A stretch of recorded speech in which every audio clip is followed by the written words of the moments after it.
Every night for 12 years, this man is hunted by monsters in his sleep, and every night, death in the dream sends him jolting back to reality. This agonizing loop between two worlds has left him utterly, bone-deeply exhausted. He honed himself into a master warrior just to endure the torment. But after 12 years, his only remaining wish is for a single night of sound sleep. Instead, his ravaged body finally gives out, and he dies. He awakens feeling a clarity he hasn't known in years, truly rested at last. But it's a cruel trick. His death in the real world has trapped him in his personal hell forever. Realizing there's no escape, a new, grim determination takes root. So when the first monster approaches, he doesn't run. For the first time, he feels an urge to fight. Finally free from his exhaustion, he unleashes 12 years of fury and cuts the beast down with ease. He knows what must be done to survive, consuming the monster's core to claim its strength. The man who was haunted by nightmares is gone, and in his place, a predator is born. Now fully in the demonic realm, our protagonist surveys his surroundings from a treetop perch. He stretches, feeling remarkably refreshed after another night of perfect sleep, a luxury he hasn't experienced in years. It's been a month since he crossed over, a time he spent adapting and surviving in this harsh wilderness. He reflects on his journey from the darkness of his past life toward the light, acknowledging the newfound urge to fight that now fills him. However, he remains pragmatic, knowing that hunting for sport and risking his life for fun would be utter madness. From his hiding spot, he observes a powerful bat-like monster feasting on its kill. And despite his cautious nature, he can't entirely suppress the instinctual urge to fight rising within him. He only hunts for two reasons: when he needs food or when he can obtain a new power, and right now, he's getting hungry. With hunger as his motivation, he launches a swift and deadly attack on the unsuspecting beast, and with a single brutal swing of his sword, he severs the monster. As for the second reason, it's to obtain a new power, which he finds in the form of a glowing essence within the monster. He doesn't hesitate, consuming the grotesque but powerful essence directly from the monster's corpse. Because he knows that by eating these essences, he has a chance to absorb a monster's unique powers and grow stronger. This grim diet has been the key to his survival, making it easier for him to adapt to this dangerous world. While surviving, he has also made another important discovery about the body he now inhabits. Pulling out a token, he realizes he's taken over the body of a third-class mercenary, and that he can miraculously read the local language. This mercenary token serves as solid evidence of this world's social structure, and the mere existence of such a token sparks a new hope within him. It's proof that people are living somewhere in this world, a beacon of light in the oppressive darkness. But his hopeful thoughts are abruptly cut short when he spots something unnatural on the forest floor. He stops in his tracks, shocked to find a man-made object hidden in the undergrowth.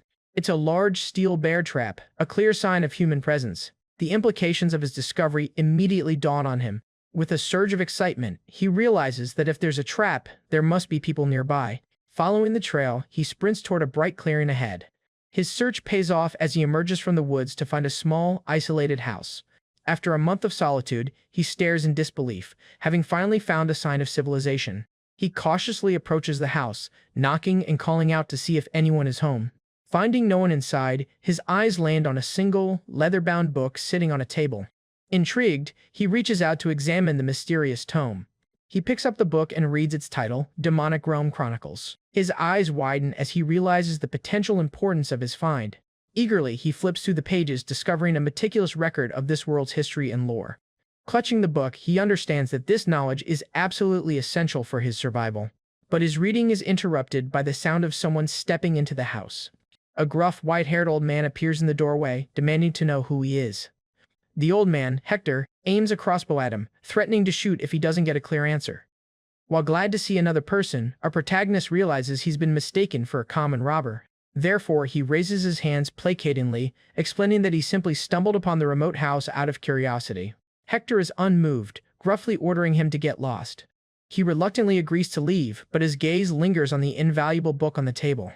Just as he turns to go, he can't resist placing a hand on the book in a last-ditch effort, and boldly asks if he can borrow the book, even offering to pay for it. Hector's eyes narrow suspiciously as he coldly asks what will happen if he refuses. Knowing his survival depends on it, the young man steels his resolve. His hand moves instinctively to the hilt of his sword. With his eyes glowing a dangerous red, he states that if Hector refuses, he might just have to become a robber after all. The two men face off, the tension thick as a fight seems inevitable. Hector holds his ground, his aim unwavering. Meanwhile, our protagonist assesses his opponent, confident in his own strength and unafraid of a fight. Breaking the tension, Hector lowers his weapon, noting that a real robber wouldn't ask to read a book before introducing himself. Sensing the immediate danger has passed, the young man introduces himself as Kim Woojin. Finding the name strange, Hector is asked to simply call him Jin, which he finds more agreeable. The protagonist, now Jin, sweats nervously, realizing his Korean name is difficult for the locals to pronounce. Hector explains that the book is too precious to be lent out, but offers Jin a compromise: he can stay and read it here. The deal is struck when Hector asks him to help with simple chores in return, an offer Jin gratefully accepts. And so, he finds a temporary home in the middle of the dangerous demonic realm. Later, the aroma of a hot, bubbling stew fills the small cabin. Though Hector has a gruff exterior, his actions show he isn't a bad person, and he shares a meal with Jin. Jin is visibly moved, savoring the taste of warm soup for the first time in a very long while. The simple meal is so delicious it brings a tear to his eye. He jokingly thinks Hector might be an angel. The next morning, Hector prepares to leave for a hunt that he says might take some time. His determined expression reveals his true mission: to hunt down the monster that killed his comrades and get revenge. Jin observes the old man's uncharacteristic nervousness, noting that even a strong man like him seems on edge. From his demeanor, he deduces that the monster Hector is hunting must be incredibly powerful. While alone, he buries himself in the demonic realm chronicles, absorbing as much information as possible. He learns that the current state of the world traces its origins back to the once great Northern Empire. The chronicles tell of a greedy king who, seeking ultimate power, foolishly tampered with an otherworldly gate. His ambition backfired spectacularly when he was overwhelmed by the gate's immense and chaotic energy. That day marked the beginning of the calamity, as the gate was torn open, revealing a horde of malevolent eyes from another dimension. An endless tide of powerful monsters poured forth, transforming the entire northern continent into a demonic realm in just 9 years. To combat the threat, humanity's scattered factions united to form the Order Alliance, erecting a great barrier to halt the demonic spread.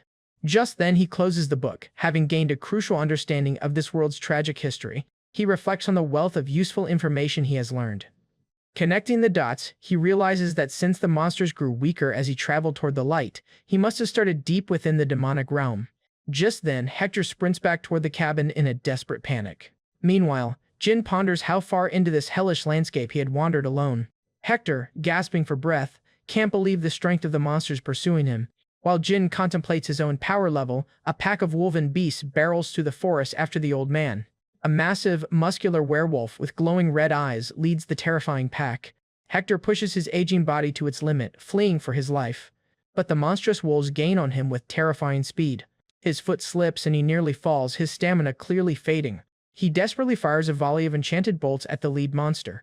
The werewolves, however, easily swat the projectiles away with their claws. Seeing his attack fail, Hector curses in frustration, realizing he is completely outmatched, and he runs again to save his life. Just then, Jin calmly steps out of the house, his large blade drawn and his eyes glowing red. Spotting him, Hector yells for him to run, desperately trying to warn him of the extreme danger. But Jin ignores the warning, bypassing the old man to intercept the monster. Hector can only look on in shock, unable to comprehend Jin's fearless advance. With cold determination, Jin locks eyes with the charging werewolf. Then he bursts forward, his speed far exceeding that of a normal human. In a stunning display of agility, he leaps high into the air, positioning himself above the beast. The werewolf looks up, roaring in fury as Jin prepares to strike. He brings his sword down in a devastating arc, cleaving straight through the monster's thick arm and shoulder. The powerful slash continues downward, bisecting the massive werewolf from head to toe in a single, fluid motion. The two halves of the colossal beast crash heavily to the ground. The rest of the pack skids to a halt, snarling with a mix of fear and aggression at their leader's demise. Hector is left utterly speechless, his eyes wide with disbelief at what he just witnessed, and struggles to process the scene, realizing Jin took down the formidable werewolf in a single slash. The bisected corpse of the once mighty werewolf lies defeated in a pool of its own blood. Jin turns to face the stunned old man, his expression unreadable. With a nonchalant smirk, he casually asks, "Is this monster considered strong?" Still processing the scene, Hector can't believe he's even being asked if a werewolf is strong. With a grim expression, he confirms that the beast is, in fact, incredibly strong. Jin takes in this new information, his expression unreadable as he simply says, "I see." Turning his attention to the approaching pack, he decides to deal with the rest of the wolves before getting more details from Hector. The remaining wolves, led by a large red beast, charge forward to avenge their fallen alpha. Our guy quickly assesses the threat, noting there are about 40 wolves, not strong but numerous enough to be a problem if he's careless. And so, he formulates a strategy. Instead of fighting the whole pack, he'll decapitate the leadership by killing the second-in-command to shatter their morale. With his eyes glowing red, he focuses his intent on his new target, and identifies the large red wolf at the front of the pack as the one he needs to take down. Ignoring the lesser wolves, he leaps directly towards the pack leader, identifying it as the first one he needs to kill. As he closes in, he and the red scout wolf lock eyes. A moment of truth passing between them. But the red wolf hesitates, sensing an overwhelming killing intent it has never encountered before. In a shocking turn, the beast whimpers in terror and bolts, abandoning its pack and fleeing for its life. The would-be second-in-command yelps pathetically as it sprints away from the battlefield. The rest of the wolf pack freezes in utter confusion, watching their leader flee in cowardice. With their morale shattered, the entire pack follows their leader's example and scrambles to escape. Hector is flabbergasted, wondering aloud how wolves known for their bravery could simply turn tail and run. Meanwhile, Jin smirks, impressed that the lead wolf was smart enough to properly assess the dire situation and save itself. The red scout wolf continues its panicked retreat, not daring to look back. Sometime later, back inside the safety of Hector's cabin, the situation has calmed down. Hector explains the massive bounty on the werewolf's head, revealing it's worth at least 40 gold coins. At this, Jin asks if that's a lot of money, to which Hector confirms that it certainly is. He's shocked to learn that 40 gold is enough to live comfortably for 6 to 7 years without working. A realization dawns on him. If a creature he considers a trash monster has such a high bounty, a wide, confident smile spreads across his face as he understands the opportunity before him. Then he can simply hunt similar monsters whenever he needs cash, effectively creating an endless source of income. He concludes that life in this new world might actually be far easier than the 12 years of hell he endured.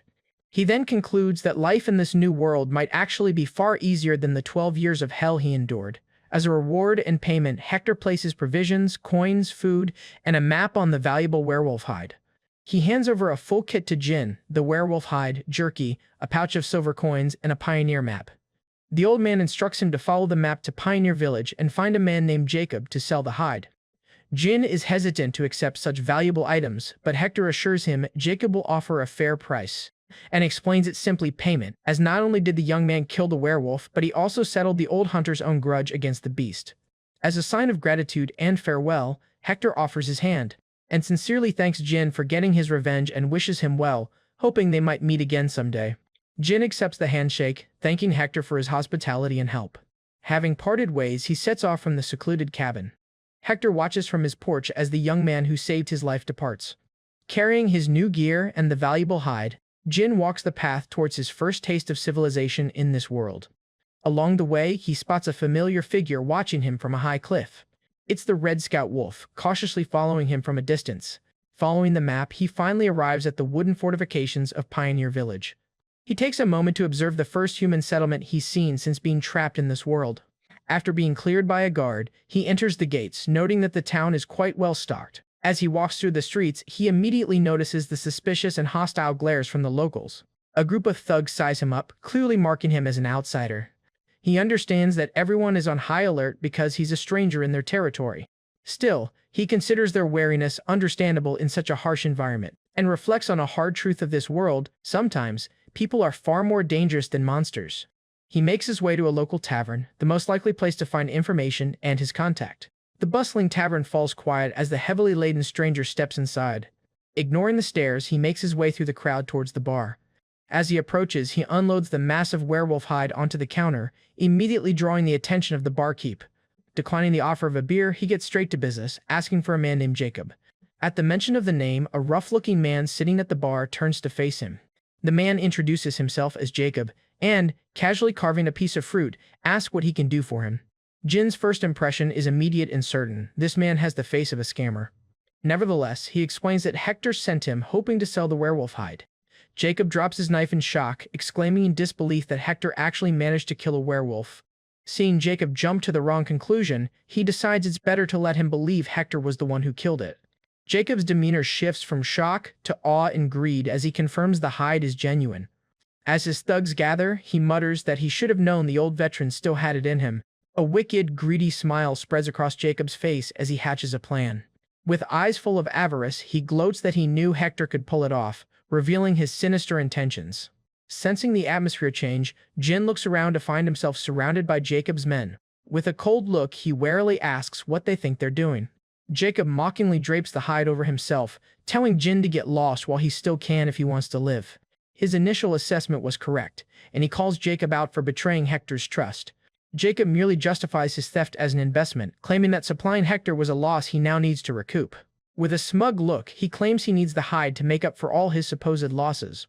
Jin's eyes flare with rage as he contemplates killing the man on the spot, but he forces himself to hold back. Reasoning that he can't kill a man over a mere hide, he tries to calm himself, thinking Jacob is lucky that he's a nice guy. But just as he shows restraint, Jacob provokes him further by throwing a drink in his face, and taunts him, telling the kid not to get any clever ideas and to just get lost. Dripping with ale, Jin remains silent for a moment, his patience pushed to its absolute limit. Appearing to concede, he stands and turns to leave the tavern. He walks towards the door and intentionally drops his pouch of silver, seemingly abandoning everything to Jacob's crew. Jacob smirks, grabbing the hide and believing the kid made the smart choice by backing down. But a sudden thud makes Jacob turn around, confused by the unexpected noise. To his shock, the young man hasn't left. Instead, he has hoisted a heavy wooden table over his shoulder. Jin calls out to Jacob, his back still turned, the confrontation clearly not over. With a menacing grin, he tells him that if he planned to scam someone, he should have gone for a killing blow, not a cheap shot. Realizing his opponent isn't backing down, Jacob snarls that he takes back his comment about him being smart. He orders his thugs to attack, shouting that the kid clearly doesn't value his life. With a battle cry, Jacob's men charge forward, ready to kill. They scream for him to die. Resigned to violence, our protagonist decides that killing scum like them won't cause him any guilt. In a flash, he dodges the first swing, his movements far too quick for the thug to follow. The thug is stunned by the sheer force of the parry, realizing too late that his opponent is incredibly strong. Our guy's eyes glow with killing intent as he unleashes his true combat abilities. Moving with blinding speed, he carves through the charging thugs, who are helpless against his assault. An axe-wielding thug brings his weapon down, aiming to crush him from behind. But he easily sidesteps the clumsy attack, letting the axe head smash into the floorboards. Using it as a lever, he kicks a heavy wooden table straight into the thug's face. The thug can only curse as the makeshift projectile smashes into him. The one-sided slaughter continues as our hero cuts down another one of Jacob's men. Splattered with blood, his cold red eyes promise death to anyone still standing. A horrified Jacob stares at the carnage, wondering where this absolute monster could have possibly come from. Refusing to accept defeat, he steels himself, knowing he'll die for nothing if he doesn't fight back. Jin's blade flashes in a deadly arc, cutting down yet another thug. And he follows up with a brutal punch. The force of the blow pierces the man's chest. And finally, bloodied, the man collapses to the ground.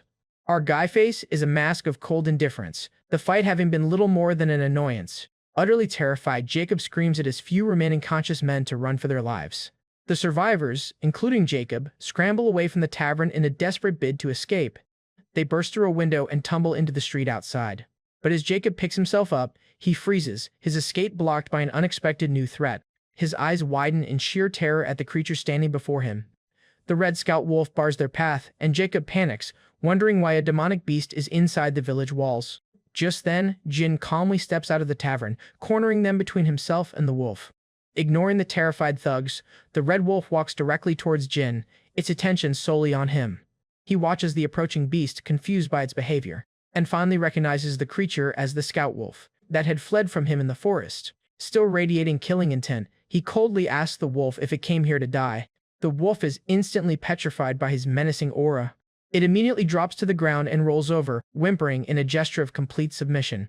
The massive demonic beast begins panting happily, wagging its bladed tails like a puppy wanting a belly rub. The wolf continues its bizarre display, squirming on the ground in front of him. Jacob and his men can only stare in utter disbelief, unable to comprehend what they are seeing. Even Jin is taken aback by the wolf's completely dog-like behavior. A sudden thought strikes him as he connects the wolf's fear with his current actions. Looking between the cornered thugs and the eagerly submissive demonic beast, he gets an idea. Pointing at Jacob's men, he gives the Red Wolf a simple one-word command: bite. Overjoyed to receive an order, the wolf's eyes sparkle as it leaps into action. The beast pounces on the terrified thugs, its massive jaws wide open. The men scream in agony as the demonic beast begins its brutal attack. The brutal maulin ends the confrontation in a spray of blood. Watching his new, terrifyingly obedient pet at work, Jin gives a single word of approval, niece.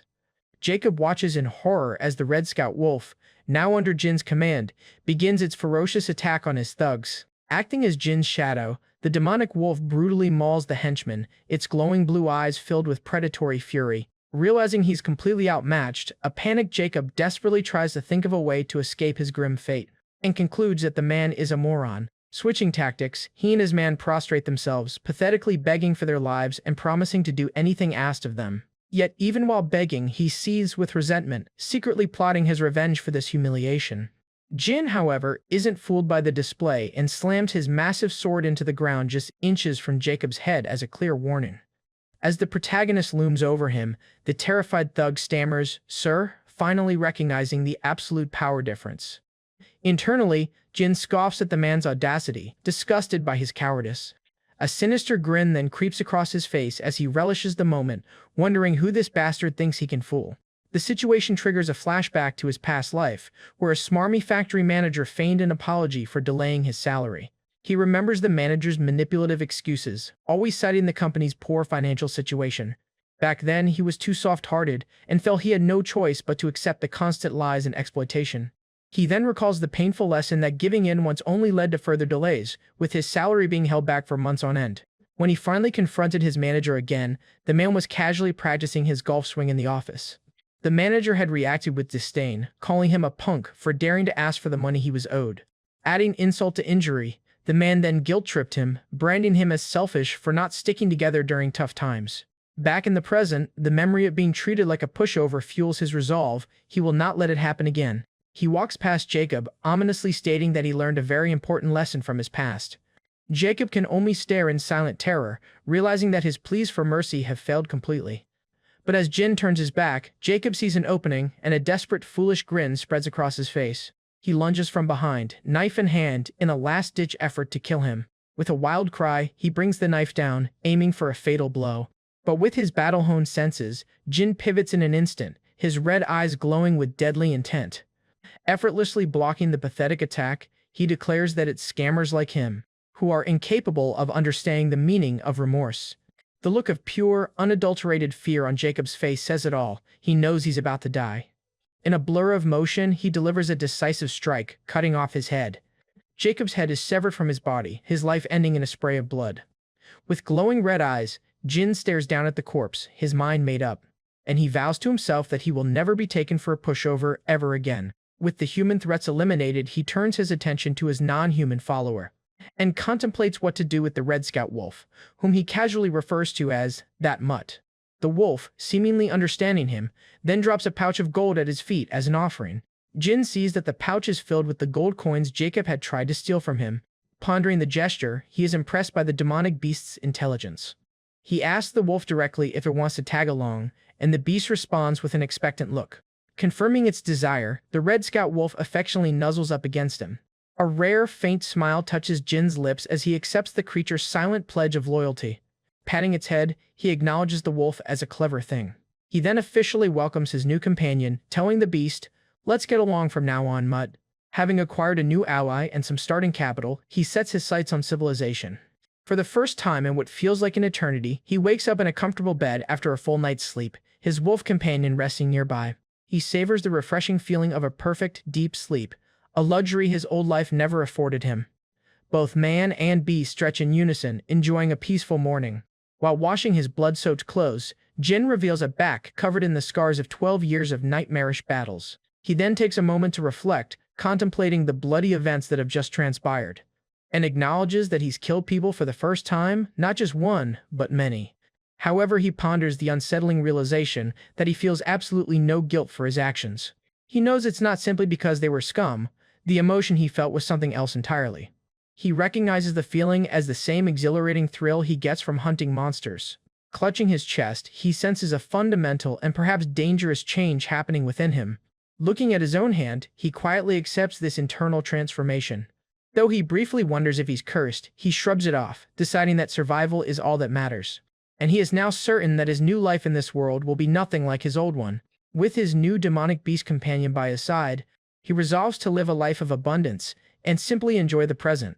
Following the information from Hector's chronicles, he and his wolf arrive at the 5th Pioneer City to cash in the werewolf pelt. He instructs his companion to stay hidden, as demonic beasts aren't welcome within the city walls. He then confidently strides through the streets of the Pioneer City, heading towards the Order Alliance to claim his bounty, and recalls that the Order Alliance is the designated place for monster bounties, and briefly reconsiders his nickname for his new intelligent ally. Soon, he locates the Order Alliance building, spotting a lazy-looking clerk stretching on a balcony. He approaches the bored clerk, who barely acknowledges him before asking what he wants. Jin makes his presence known by slamming the massive, rolled-up werewolf pelt on the counter, startling the clerk. Ignoring the man's surprise, he coolly states that he's here to collect a monster bounty. The clerk eyes the bundle dismissively, scoffing that it's just dogskin and that the Alliance is no place for pranks. However, upon closer inspection, his eyes widen in disbelief. His condescending attitude vanishes instantly as he realizes he's looking at a genuine, high-value werewolf pelt. The flabbergasted clerk stammers, barely able to ask if Jin actually hunted the formidable beast himself. Jin calmly confirms the kill, and his nonchalant attitude further shocks the young man. Given the value of the pelt, he is escorted to a private room to wait while it's officially authenticated. A senior official from the Order Alliance enters, apologizing for the delay and explaining the need for verification. The official confirms the pelt is authentic and presents Jin with a large pouch of gold as his reward. Jin assesses the reward, quickly calculating that it's enough money to live a lazy life for at least 6 or 7 years. Holding the gold, he feels a new kind of trembling, a thrill different from the one he gets during a hunt. A greedy smile spreads across his face as he concludes that having money is definitely a good thing. Just as he is about to take his leave, the senior official stops him. The official, clearly impressed by the werewolf hunt, asks if he would be interested in taking on another request. His interest piqued by the prospect of more money, he listens to the offer. The official explains that a monster has appeared at a nearby quarry, causing a huge problem for the city. Its presence has halted the mining of valuable bloodstone, bringing the city's economy to the brink of ruin. He then warns him that this new monster is rumored to be even stronger than a werewolf. Confident that the man who slew a werewolf can handle it, the official formally offers him the quest. Ever the professional hunter, Jin cuts straight to the chase, asking for the monster's identity. The official reveals the target's ominous name, Mad Skull, and to sweeten the deal, he mentions the monster has a bounty of 70 gold coins, significantly more than the werewolf. Jin's expression shifts. He recognizes the name Mad Skull from the Demonic Realm Chronicles. More than that, a flashback confirms he's faced this very type of monster countless times in his 12 years of Dreamworld battles. He vividly recalls its defining feature, a ridiculously hard skull, scarred with an X, and also remembers its insane aggression and its toughness and strength, which were on a completely different level from a werewolf. Jin grimaces, recalling that the first time he managed to kill one, it took him a month and cost him 28 lives. Unaware of this history, the official asks if he believes he can subdue the beast. Jin pauses, considering how his current, fully rested self compares to his past, exhausted one. A predatory and confident grin then spreads across his face as he accepts the challenge, declaring, "Of course, my next prey has been decided." The setting for the next hunt is an expansive, abandoned quarry, home to the formidable Mad Skull. Into this territory arrives our protagonist Jin, recalling that the quarry's operations were halted entirely because of this one monster. As he surveys the desolate mine, a chill runs down his spine, and he resolves to finish the job as quickly as possible. Just as he's about to proceed, however, a voice calls out, telling him to wait. He turns to find himself confronted by a group of mercenaries who claim they arrived first and are already preparing for battle. Unimpressed, he scoffs at the very idea of a waiting line for monster hunting. His dismissive attitude seems to slightly fluster the mercenary captain. So, changing his approach, the captain invites him to join their team to hunt the Mad Skull together. Jin considers his options. While waiting for them would be a waste of time, he'd rather not fight them over it. He briefly entertains the idea of teamwork, even as one of the other mercenaries worries aloud about splitting the loot further. But remembering his past betrayals, our protagonist is immediately on guard, unable to easily trust anyone in this world. So he questions their motives, asking why a large mercenary group would need his help. The captain, Jonathan, sheepishly admits that he prioritizes safety over raw power, hinting at his team's shortcomings. Switching to a more respectful tone, Jonathan states that he believes Jin is strong and would be a valuable asset to their hunt.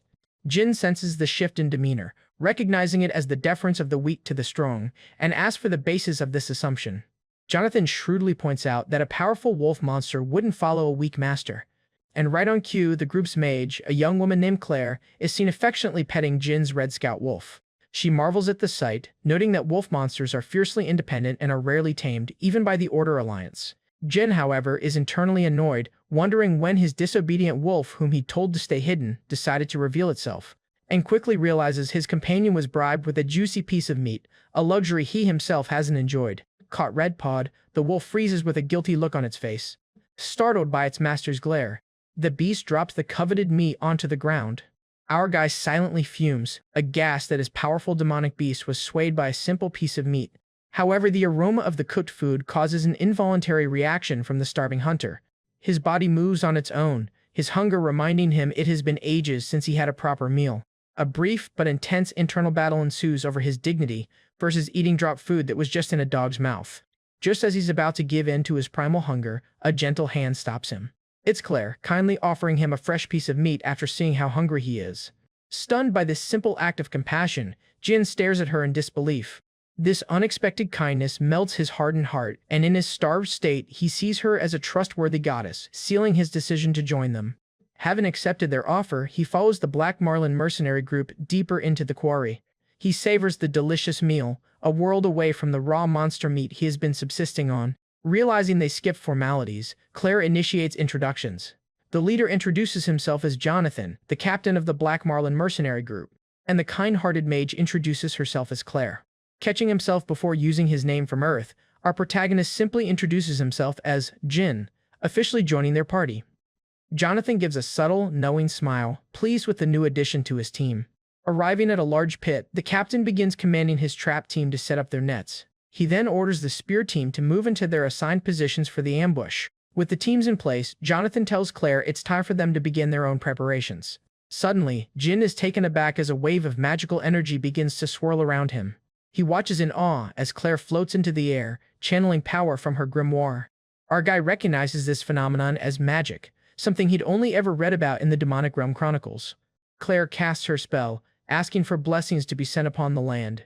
The Feather Step ability envelops the party, making them feel lighter and faster. Jonathan praises her, commenting that her buffs are as excellent as ever. Claire informs them the speed enhancement will last for 3 minutes, 5 at most. Feeling the buff's effects, the captain tells everyone to stay ready. He then dashes off, announcing that he will lure the Mad Skull into their trap. Jin is genuinely impressed by Jonathan's sudden speed, admitting to himself that magic is pretty cool. For a moment, he wistfully wonders if he could learn to use magic as well. Just then, a lookout's frantic shout cuts through the air, warning everyone that the Mad Skull is approaching. The mercenaries ready their trap, knowing that a single mistake against such a beast could mean death for them all. Jin observes their strategy of luring the monster into a trap for a focused assault, deeming it a solid, if simple, plan. However, given his experience, he harbors serious doubts that such a basic strategy will be enough to take down a Mad Skull. Boosted by Claire's magic, Jonathan dashes, followed by the monster. Just then, he screams for the trap team to spring their ambush. Jonathan successfully baits the enraged Mad Skull, leading it directly into the kill zone. The trap team unleashes their net, perfectly timing it to ensnare the charging beast. The mercenaries pull on the ropes with all their might, securing the powerful monster. And just like that, the Mad Skull is tangled in the heavy-duty net. With the monster immobilized, Jonathan orders the spear team to attack.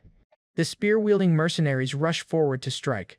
They plunge their weapons into the trapped Mad Skull's hide, but to their horror, the spears barely scratch the monster's tough skin, making a grating metallic sound. The spearmen are thrown off balance as their attacks prove completely ineffective. Enraged, the Mad Skull begins to flex its immense power against the restraints. Jin watches grimly, knowing the situation is about to turn dire. As he predicted, the mercenaries are being completely overpowered by the monster's raw strength. The trap team struggles, crying out as they are dragged around, unable to hold the beast down. With a powerful surge, the Mad Skull begins to rip the net to shreds. The monster's eye glows with fury as it breaks free from the now useless trap.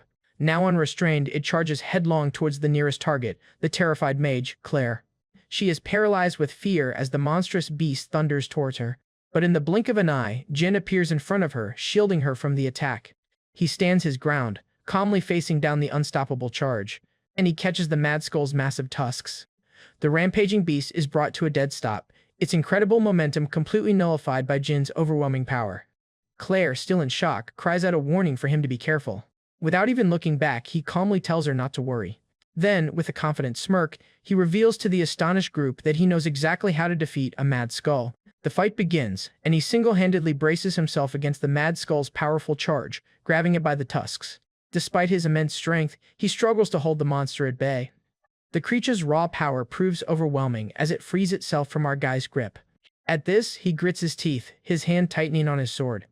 Finding an opening, he swings his blade, but it bounces futilely off the Mad Skull's thick, armored hide. Knocked off balance, he reflects that even though he's gotten stronger, this monster's power is on another level. The Mad Skull lets out a roar, as if to confirm his assessment. Letting his guard down for just a moment, he finds himself nearly overwhelmed by the beast's strength. Suddenly, a mysterious green aura envelops him, catching him by surprise. From a safe distance, Claire casts a support spell, yelling, "I'll help too," just as he's sent flying. He lands gracefully, feeling the effects of the magic buff and noting that his body feels significantly lighter. A smile creeps across his face as he realizes her buff will allow him to use that method to hunt the beast more easily. When Jonathan and the others try to help, he urgently shouts for them to stay back. The mercenaries halt, confused by his command to stay out of the fight. Now surrounded by the magical aura, he prepares to re-engage the Mad Skull. He dashes past the beast, declaring that for this particular hunt, it's easier if he fights alone. And so, his lecture begins. He explains that hunting a Mad Skull is simple if you know a few key things. First, despite its fearsome name, it's just a pig that runs incredibly fast in a straight line. Its critical weakness, however, is that it's terrible at turning, a flaw he easily exploits. His strategy is to use this lack of agility to stop the beast in its tracks. Now much faster thanks to Claire's buff, he leads the charging Mad Skull straight into a large wooden structure. The beast crashes headfirst, screeching in frustration and pain. Just then, our guy notes how the buff has made it even harder for the monster to keep up, and prepares for the second step of his plan. He continues his explanation, stating that the beast's long tusks function like a human's hands.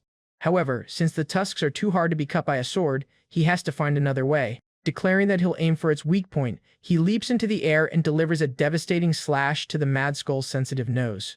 The monster lets out an agonized shriek as blood erupts from the deep gash on its snout. And he knows that with such an injury, the pain will make it too difficult for the creature to continue its assault. With the Mad Skull crippled and reeling, he closes in to finish the job. First, he swiftly slices through the beast's front leg tendons. Then, he follows up by severing the tendons in its hind legs, completely immobilizing it. Standing over the fallen beast, he states that it won't get another chance to attack. A chillingly satisfied smile spreads across his face as he savors his victory. Just as the battle concludes, Jonathan, Claire, and the rest of the mercenaries rush back into the quarry. Surveying the wreckage, a worried Claire insists they find Jin first, but their search is cut short when they're startled by a menacing figure. It's Jin's Red Scout wolf, standing guard and growling defensively at the approaching mercenaries. Jonathan instinctively pulls a startled Claire behind him for protection. As the massive wolf looms over them, Claire correctly guesses that it's warning them not to interfere. The group relaxes as Jin appears from behind his loyal companion. Jonathan anxiously asks about the Mad Skull, while our protagonist internally laments his inability to resist consuming the monster's essence. However, he coolly informs the confused mercenaries that there is no Mad Skull anymore. Pointing at the massive, bloody carcass on the ground, he casually jokes, "Now, all that's left is pork." The mercenaries are flabbergasted, exclaiming that they've never heard of anyone taking down a Mad Skull solo. Suddenly, the Red Scout wolf begins sniffing the air and whimpering nervously. It turns and lets out an aggressive growl toward the quarry's entrance, alerting the group to a new threat. And from the shadows emerges a second, even larger Mad Skull, its eyes glowing with menace. Panicked, Jonathan shouts for everyone to prepare for another battle, cursing their rotten luck. However, Claire quickly stops him, telling him to wait as she's noticed something different about this new arrival.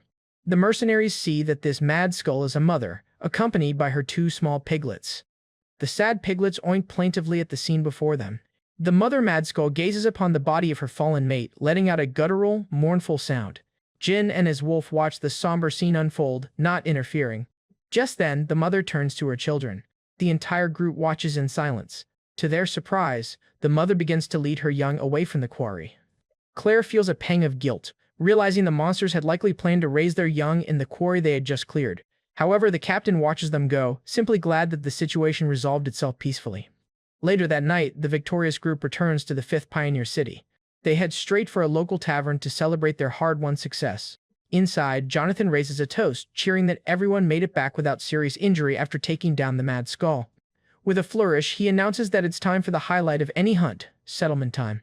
The mercenaries roar with excitement, eager to receive their reward. Claire and Jin look on, confused, as the bags of gold seem to contain far more than the promised 70 coins.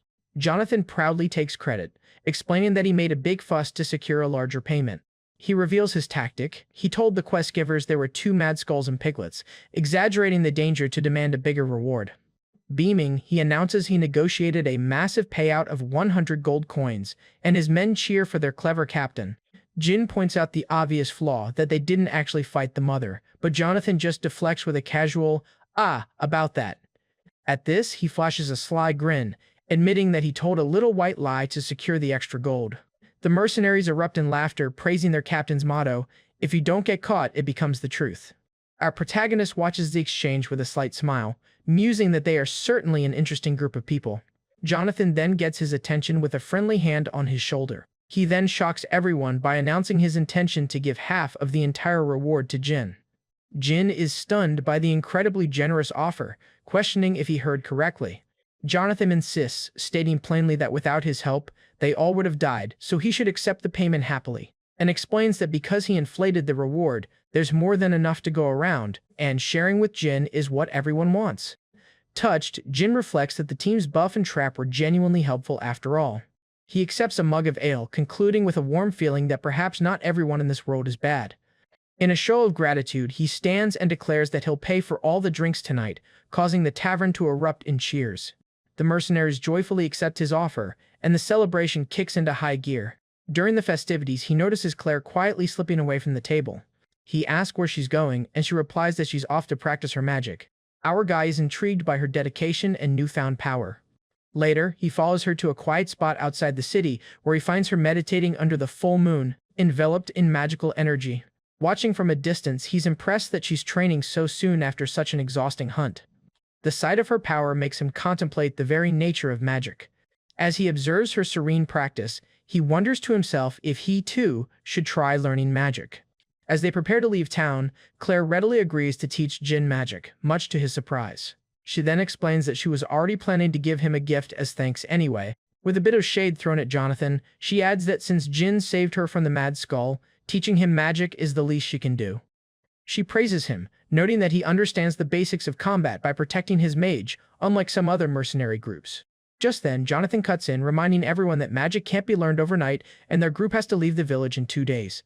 When Claire suggests Jin simply travel with them, Jonathan questions why a powerful monster hunter like him would want to tag along with mercenaries. He then tries to speak for Jin, claiming a brave wolf is most comfortable alone and that they shouldn't intrude on his journey. Feeling pressured by the grand assumptions and having nowhere else to go, our protagonist decides he'll have to tell a little lie. So, he asks Jonathan for their next destination and learns the group is heading to the 4th Pioneer City for a big job. Seizing the opportunity, Jin lies that he was also planning on going there and asks if he can join them. Jonathan and Claire see right through his terrible lie, but are clearly amused and happy to have him along. Both of them enthusiastically welcome him to the group, proclaiming what a coincidence it is and how great it is to have a reliable ally. With his travel plans secured, he smirks as their next destination is officially decided. And so, the Black Marlin mercenary group, now with Jin in their ranks, begins their long journey alongside a colossal reptilian beast of burden. This massive creature is a Tarrasque, a monster selectively bred and tamed by humans for transportation. Recognizing the beast from the chronicles he'd read, our protagonist marvels at the Tarrasque's absolutely massive scale. With Jonathan cheerfully rallying the group, the party sets off on their long road to the next city. 10 days into their journey, however, Jin is struggling to learn the first step of magic, finding it difficult to sense the flow of mana. He reflects on the painful nature of learning through sheer repetition, especially when progress feels non-existent. However, he knows that growth in some areas is only possible through slow, repetitive practice, recalling Claire's effortless demonstration from before. And though he admits the process is hard and can lead to painful plateaus, he remains undeterred. Drawing on his past, he reaffirms that he is all too used to this kind of pain.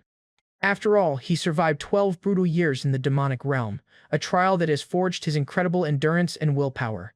Under the full moon, he continues his relentless training, determined to succeed through sheer persistence. Finally, after countless hours of repeating the process, he feels a spark of mana ignite within him. A wisp of blue energy appears as a result of his efforts, a familiar outcome for someone so used to grinding for results. Jolted awake by the spark, Claire excitedly announces that he has just succeeded in feeling magic for the first time. He acknowledges how difficult it was, noting that it took a full 10 days just to get a feel for it. But she praises his effort, explaining that while he's on the slow side, it's still an excellent achievement since many people never sense mana at all. With the first step complete, she moves on to the second stage of his magic training. She then pours a glowing blue liquid, likely a mana potion, into a small silver basin. Then, with a sly smile, she instructs him to take off his shirt for the next step of the lesson. He is momentarily stunned and confused by her unexpected command. Unfazed, she simply dips her gloved finger into the mana-infused liquid, preparing for the ritual. She explains that she's going to draw a magic circle on his back to create a path for directly injecting mana into his body. Once the intricate circle is complete, she tells him to focus as she begins the injection. He steels himself, ready for the next phase of his training. Claire places her hand on his back, activating the magic circle and beginning the mana transfer. An intense surge of blue energy immediately courses through his body. He's overwhelmed by the feeling, which is on a totally different scale from what he had managed on his own. Focusing inward, he senses something thicker and more powerful than blood flowing deep inside him. And he confirms to a concerned Claire that he can feel the mana flowing through him. Relieved, she explains that he has now completed the first of the 3 basic stages of learning magic. The 3 stages, she elaborates, are feeling mana, storing it within one's body, and finally, utilizing that stored magic. Now that he has succeeded in stage 1, she announces they will proceed to stage 2, and instructs him to create a vessel inside his body to store the magic, using the sensation of holding his breath as a guide. The young man concentrates, preparing his body to store the incoming mana. With a burst of energy, she begins to channel her mana into him. The magic circle on his back glows intensely as the process starts, but something immediately goes wrong. The mana connection gives her a horrifying glimpse into his mental world, a nightmarish landscape filled with monsters. She is assaulted by visceral images of the grotesque creatures he has fought and killed over the years. Her vision is flooded with the endless horrors that have shaped his very psyche. The sheer number and terror of the creatures in his mind is overwhelming. Then, suddenly, a dark, ominous energy flows back from him, shocking her to her core. She reels back in terror as she feels her own power being affected. Instead of storing the mana, his body begins to violently absorb it directly from her. She panics, realizing that at this rate all of her mana will be drained completely. But just before she passes out, the Red Scout Wolf's bladed tail whips out and wraps around her. The wolf yanks her away, severing the dangerous connection and saving her from being drained dry. Landing safely, a dazed Claire is shocked to see that the demonic beast has intervened. The loyal beast places itself protectively between her and its master. She realizes it must have sensed she was in grave danger and came to help. As the mana subsides, Jin snaps out of his trance and turns to her with a look of concern. Completely unaware of what just happened, he asks the shaken woman if she's okay. Still processing the horrifying vision, she realizes she just saw his mental world, and recalls that a mental world is a manifestation of a person's power and nature, shaped by their experiences. Each one is unique, reflecting the life its owner has lived. Trembling, she questions what could have possibly caused such an ominous and monstrous presence to exist in his mind. Now deeply concerned, she asks him to answer a question for her with complete honesty. With a grim expression, she asks if he has ever eaten a monster's internal core.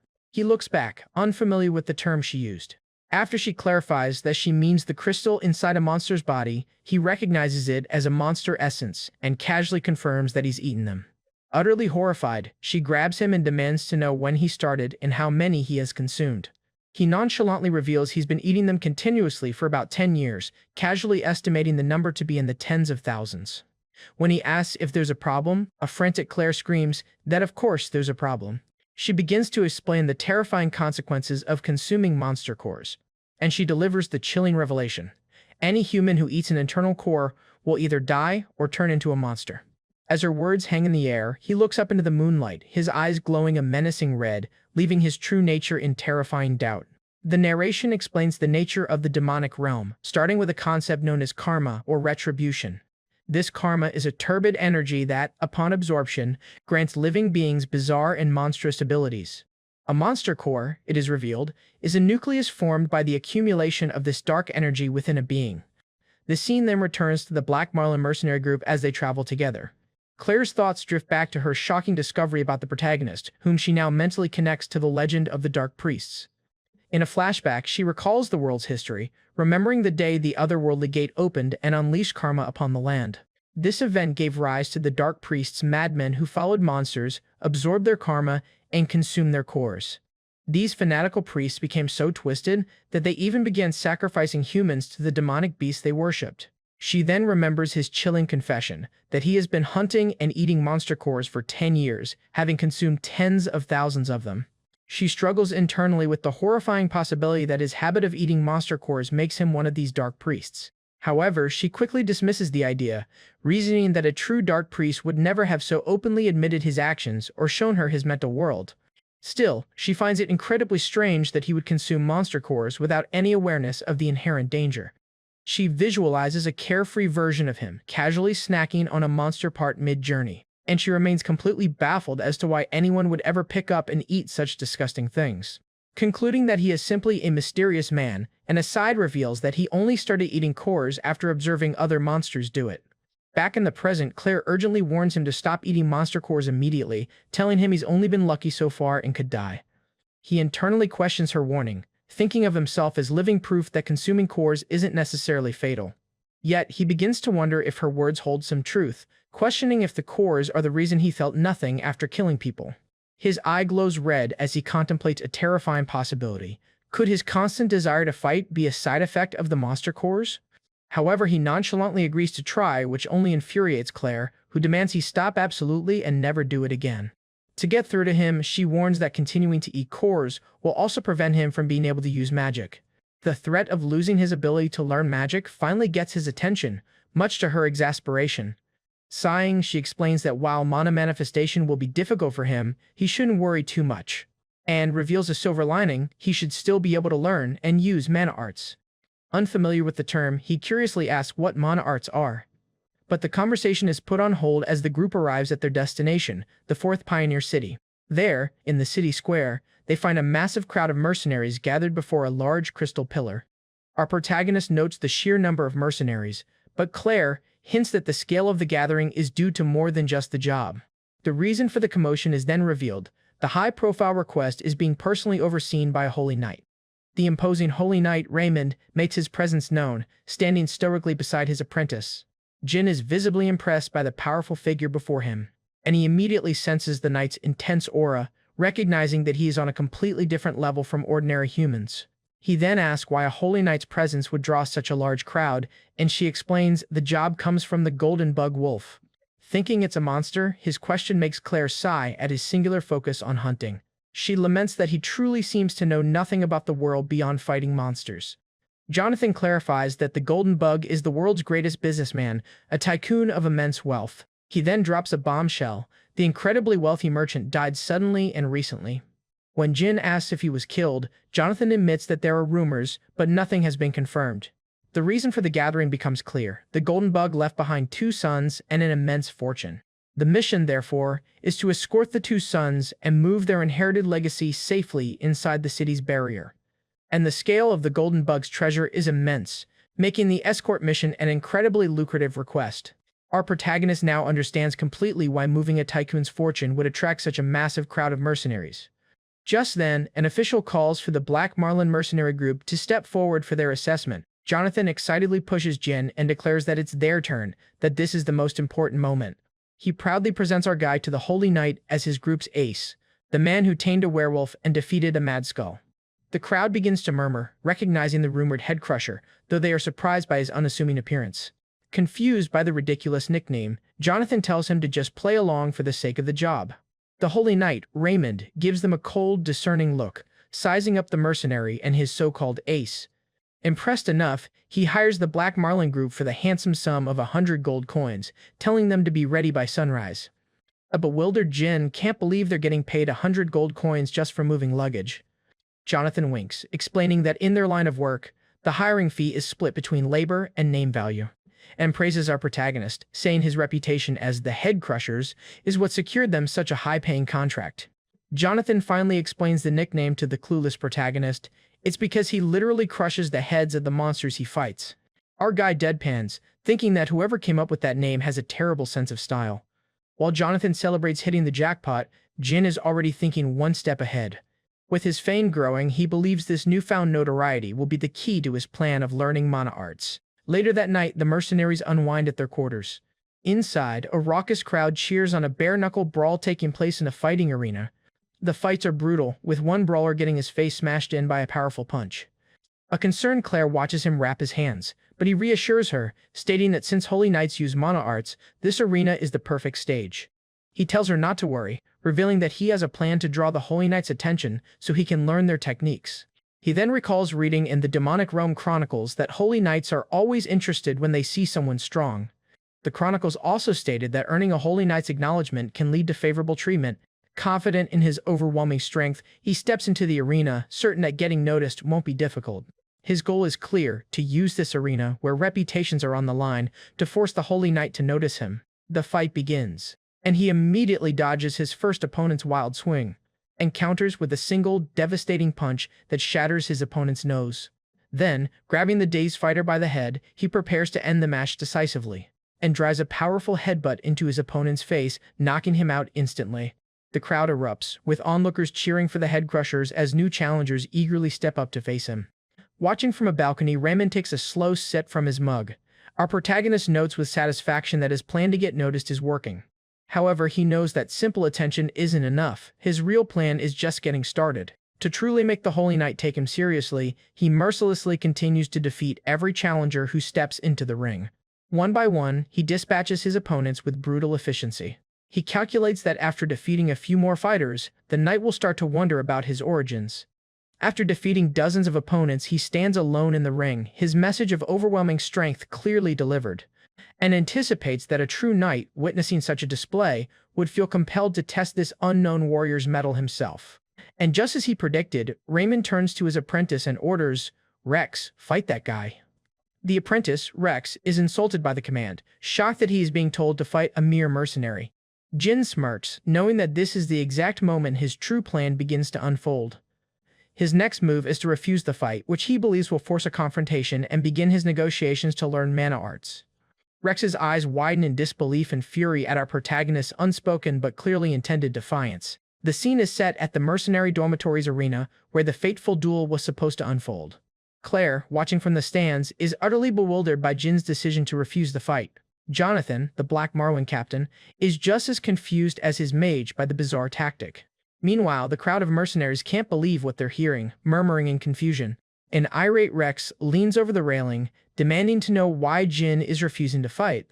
While the apprentice seethes with indignation, Holy Knight Raymond calmly observes the situation. Raymond addresses Jin directly, asking if he's injured in an attempt to understand his motives. Jin casually dismisses the concern with a wave, claiming he's perfectly fine. Unconvinced, Raymond presses him again, asking for the real reason he is refusing the duel. Jin declares his identity as a mercenary, one who pursues money and power above all else, and explains that because he is a mercenary, he can't simply fight a prestigious Holy Knight apprentice for free. With a confident smirk, he shifts the terms of the engagement and proposes they make a bet instead. Raymond scoffs at the idea, questioning what a mere mercenary could possibly offer that he would desire. In response, Jin reveals his wager, a massive pouch of gold, boasting that he has an ungodly amount of money. The onlooking crowd erupts, laughing at the sheer audacity of trying to gamble with a pious Holy Knight.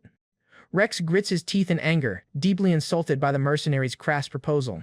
But Raymond holds his apprentice back, coolly stating that they have no need for his money. Instead of accepting the gold, he offers a counterproposal of his own. The Holy Knight's terms are simple. They will waive all liability for any injuries sustained in the fight. His piercing gaze reveals his intent. He wants Rex to fight without restraint and end this mockery. Jin gleefully accepts, internally celebrating that he can now beat Rex up without consequences and still get what he wants. With the terms set, Jin and Rex finally face off in the center of the arena. Rex glares at his opponent, filled with rage and the determination to uphold his honor. Jin meets his gaze with cold, unwavering focus, ready for the battle to begin. The crowd roars, betting heavily and cheering for their favorite, the notorious Head Crusher. Jonathan and Claire offer their support, but Jin confidently reassures them not to worry. "I'll win," he declares with a confident smile. Following Raymond's order to give it his all, Rex prepares for a full-power assault. Raymond acknowledges Jin's strength, knowing this won't be an easy fight for his apprentice. Rex powers up, his body surging with the golden energy of mana arts. The crowd gasps in awe at the display of a holy knight's power, cheering him on. The apprentice knight lunges forward, closing the distance in an instant. Jin calmly assesses his opponent's speed, noting it's far beyond that of the other fighters he's faced. Rex lands a refined and powerful mana-infused force punch on our guy. For the first time, Jin senses a real threat, realizing a direct hit could be fatal. Despite the danger, a smirk plays on his lips as he finds the power of mana arts interesting. He raises his hands, preparing to block the deadly blow head-on, and braces for impact as Rex's glowing fist connects with his crossed arms. The force of the blow sends Jin skidding backward across the arena floor. Just then, Rex coolly confirms his opponent's name, and taunts him, vowing to make the wild beast regret looking down on a holy knight. The audience is shocked to see Jin being pushed back, with one gambler fearing for his money. Claire watches with a worried expression, her concern for him growing. From the stands, Raymond observes the fight intently, sensing that something is off. Jin expertly dodges and weaves through Rex's relentless barrage of mana arts-fueled attacks. He continues to defend, blocking each of the apprentice's strikes while analyzing his movements. Raymond grows suspicious, noticing that Jin isn't fighting with his usual overwhelming aggression, and realizes that Jin, who usually ends fights in one strike, is deliberately dragging this one out. After that, he deduces that his passive movements must be part of a larger strategy. Frustrated by his inability to land a clean hit, Rex lets out a furious roar and prepares a final attack. He channels all his power into one last glowing punch, determined to end the fight. Yet Jin meets the attack, impossibly deflecting the immense energy of the blow. The crowd shouts in disbelief at the insane feat of defense against a holy knight's full power. Jonathan and Claire are left speechless, wondering how it's even possible to parry mana arts barehanded. Though successful, the deflection leaves Jin's arm bloodied and torn, a testament to the attack's power. A predatory smile spreads across Jin's face as he announces he's finished measuring Rex's power.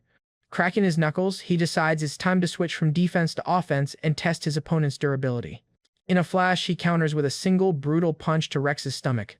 The apprentice knight chokes, the wind knocked out of him by the sheer force of the unenhanced blow. Raymond is stunned, unable to believe a normal punch could inflict such damage on his mana arts enhanced apprentice. As Rex coughs and struggles for air, Raymond finally understands Jin's terrifying strategy. Jin confirms the Holy Knight's suspicion with a wicked grin. He wasn't looking for an opening, he was simply savoring the fight. Just then, our guy comments on Rex's surprising endurance, curious if his resilience is also a product of mana arts. Despite the pain, Rex glares back with determination, his fighting spirit not yet broken. Preparing to continue his assault, he menacingly asks just how many more hits he can take. But before Jin can land another blow, Raymond appears beside his struggling apprentice. He steps in, holds Rex back, and declares the duel over, conceding defeat, and promises to honor their agreement, officially ending the match to save Rex from further harm. Jin looks on, annoyed that his fun was cut short, calling Raymond a buzzkill. Nevertheless, with his victory secured, he knows his plan to learn mana arts was a complete success. The crowd goes wild, cheering for the Headcrusher's undeniable victory over a Holy Knight apprentice. The scene then shifts to the imposing and luxurious mansion belonging to the Golden Bug. Inside, the Golden Bug's two sons, Derek and Cedric, are seen stuffing their faces at a lavish feast. Derek complains bitterly about the 10-day delay in their travel plans, cursing the Order Alliance. Cedric cynically agrees, muttering that the Alliance is all talk and no substance. The brothers worry if they will be okay, resigned to their fate with no other options but to wait. The true source of their desperation is revealed, strange, glowing blue growths spreading across their bodies. A close-up shows the grotesque, pulsating nature of their mysterious and terrifying affliction. The scene transitions to the Holy Knight Raymond, who begins to train Jin in the mana arts. He explains that mana arts is the technique of utilizing one's own mana to enhance their body or weapons. While anyone with talent can use it, he notes that one's proficiency determines its true power. To demonstrate, Raymond unleashes his signature move, the Sacred Fire Slash, a technique said to be capable of splitting mountains. The attack cuts down the trees with a single powerful swing. The birds fly away because of the destruction. With his demonstration complete, the Holy Knight stands ready to begin the actual lesson. His apprentice, Rex, immediately fawns over him, gushing about how amazing his master is. But as he gets a bit too close for comfort while showering him with praise, Raymond curtly tells him to back off. Ever the loyal puppy, Rex enthusiastically agrees and bounds away. Jin observes this with a deadpan expression, thinking the boy's behavior reminds him of his own submissive demonic beast. Looking at the destruction, he notes that Raymond's technique is far stronger than the one Rex used in their duel.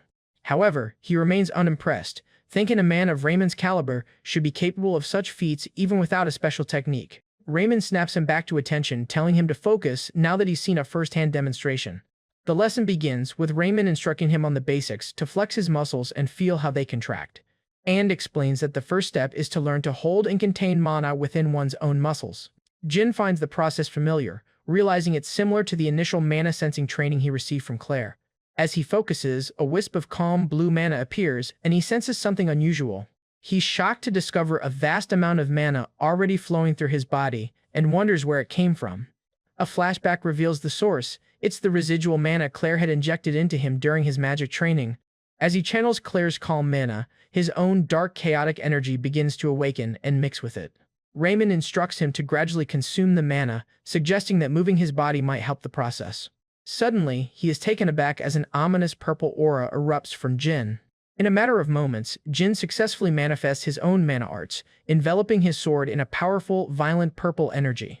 Raymond is stunned that he mastered mana arts instantly, but he's more concerned by the nature of the power itself, and stares in disbelief at the blade, questioning the source of such an ominous and unsettling mana. However, he notes internally that mana arts reflect one's mental world, making the darkness of this aura deeply troubling. Gazing at his new student, he seriously wonders, "Jin, what in the world is inside you?"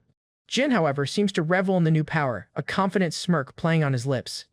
As he effortlessly practices a few swings, the dark purple energy flowing with his movements as if it were an extension of his own body. While analyzing the new ability, he finds it feels a bit inefficient for the effort required, guessing his proficiency is still low. Despite its perceived flaws, he grins with excitement, declaring the new power fucking cool, and eagerly anticipating its use in real combat. Later, as their caravan travels, Claire expresses her amazement at how quickly he mastered mana arts, but Jin gives her all the credit. He then checks on her condition, admitting he felt her mana flow into him when she helped him before. Claire is briefly surprised by his perceptiveness and concern, but she brushes it off with a smile, telling him to consider it a gift for saving her life. At this, our guy thinks there seemed to be too much mana to just brush it off, but thanks to that, he picked up the mana arts quickly. Just then, Rex rides by, scoffing at Jin for getting excited over learning the basics, and condescendingly tells him not to slack off and to remember to be grateful to Lord Raymond for his time. As Jin and Claire stare blankly, Jin wonders if Rex is still bitter about losing their duel. Seeing a perfect opportunity for payback, he grins mischievously, deciding to bruise the apprentice's ego by picking another fight. But just as he contemplates his move, a gauntleted hand slaps the hindquarters of Rex's horse. The startled horse neighs and rears, nearly throwing the surprised apprentice from his saddle. It was Raymond, who tells a disappointed Jin that he'll keep his apprentice in check, spoiling his fun. Suddenly someone shouts, "You idiots!" drawing their attention. The cause of the commotion is his clients, who are throwing food and demanding that their meals be served faster. Jin notices the commotion, but Raymond tells him not to worry about it, and dismissively explains it's just the usual power trip from their employers, the Golden Bug's sons. After that, he elaborates that since their father died, the two have been binge-eating uncontrollably, throwing tantrums at the slightest delay. The Holy Knight cynically advises Jin that ignoring them is the only way to avoid a headache. Jin, however, senses something is deeply wrong, feeling a strange power that grows stronger the more the brothers eat. As the Golden Bug's sons continue their grotesque feast, the sinister feeling intensifies. Suddenly, one of them cries out in agony as his body begins to twist and mutate horribly. Our guy realizes it feels as if a monster is about to burst out. Just then, his eyes fly open as he senses a massive surge of dark energy. The entire caravan is thrown into chaos when the Tarrasque carrying the brothers' carriage begins to rampage. The massive beast roars in panic and pain, thrashing about wildly, and collapses to the ground. A nearby mercenary confirms that the Tarrasque carrying their clients suddenly started rampaging. Raymond's face hardens as he thinks about their client's safety. He quickly rallies his apprentice, shouting for Rex to get ready. Raymond ignites his blade with golden mana and prepares for battle. The two knights leap into action, with Raymond ordering Rex to prioritize the client's safety and subdue the Tarrasque, even if it means killing the beast. Rex acknowledges the command as they close in on the rampaging beast, but before they can reach it, a swarm of grotesque, fleshy tentacles erupts from their client's room. The monstrous form of the Golden Bug abomination reveals itself, screeching horribly. Claire recognizes the creature in terror, identifying it as an abomination. Shaking with fear, she explains that an abomination is a human corrupted by the demonic realm's karma and transformed into a monster. Jin's eye glows a dangerous red as he processes the horrifying revelation that their clients have become a monster. With no time to waste, Raymond grits his teeth and prepares to engage the foul creature. He launches himself at the abomination, his sword glowing brightly. And he unleashes his devastating sacred fire slash directly at the monster's core. The powerful holy attack slices the abomination cleanly in two. Believing the fight is over, Raymond yells for Rex to clean up the remains. Rex charges in with his own mana-infused attack, ready to finish the job, and strikes the bisected halves of the monster, scattering its flesh. For a moment, the severed pieces of the abomination lie inert on the ground. However, the creature's remains then begin to twitch and pull themselves back together with horrifying speed.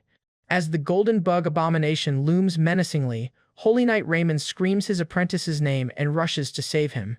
But it's too late. The monster lunges at Rex, and it engulfs him, cutting off his hand, the only part that comes out of the monster's mouth, and collapses to the ground. Nearby, Jin, Claire, and Jonathan can only watch in stunned silence, their faces masks of shock and disbelief. Blinded by fury over his apprentice's fate, Raymond prepares to unleash his holy power upon the beast. Gritting his teeth in a mixture of rage and grief, he curses the abomination. He brings his sword, now glowing with righteous energy, and unleashes his ultimate technique, a devastating sacred fire slash that engulfs the monster in holy flames. The abomination lets out a piercing shriek as the powerful attack seemingly rips it to shreds. Just then, the Holy Knight rushes to the monster's mouth. Desperate, he pleads with Rex to hold on and vows to save him. However, he is unaware of the monster's tentacles, which are ready to pierce him. Seeing the knight is about to be killed, Jin's expression hardens. He decides he must step in. Just as the tentacles are about to crush Raymond, a new force intervenes. In a blur of motion, it's Jin who grabs the Holy Knight, pulling him from the monster's grasp. He successfully whisks the knight away from the forest of deadly tentacles. Tossed to safety, Raymond can only look on, battered and defeated, having failed to save his apprentice. With their strongest fighter down, the mercenaries begin to panic, wondering if this is the end for them all. Meanwhile, the abomination's flesh wriggles and writhes, effortlessly regenerating from the Holy Knight's powerful attack. As it lets out a monstrous roar, Jin grimly recalls that an abomination is a human twisted into a monster. For a chilling moment, he wonders if his own consumption of monster cores will eventually turn him into a similar creature. But pushing aside his dark thoughts, our protagonist readies his sword, deciding that existential dread can wait until after he has eliminated the immediate threat. He then begins his assault, noting the creature's incredible digestion, or rather its insane regenerative ability, and lays into the monster with his greatsword, but the flesh heals as fast as he can cut it. Realizing the monster's endless regeneration makes this a battle of attrition, he knows he can't win with brute force alone. So, he decides to change tactics, focusing on conserving stamina while searching for the monster's weakness. The abomination, however, continues its relentless assault, opening its grotesque maw. Jin skillfully parries a heavy blow, the impact ringing through his sword. Straining against the monster's power, he grits his teeth, realizing he's in for a tough fight. Suddenly, a silver-tipped spear flies through the air, signaling the arrival of reinforcements. Jonathan of the Black Marlin Mercenaries leaps into the fray, launching a spinning spear attack to distract the beast. He shouts to Jin, letting him know that he and his men are there to help. From the back lines, Claire casts a powerful enchantment chanting, "Thy sword shall thwart evil." Empowered by her magic, the mercenaries' spears glow with holy light as they pin down the monster's appendages.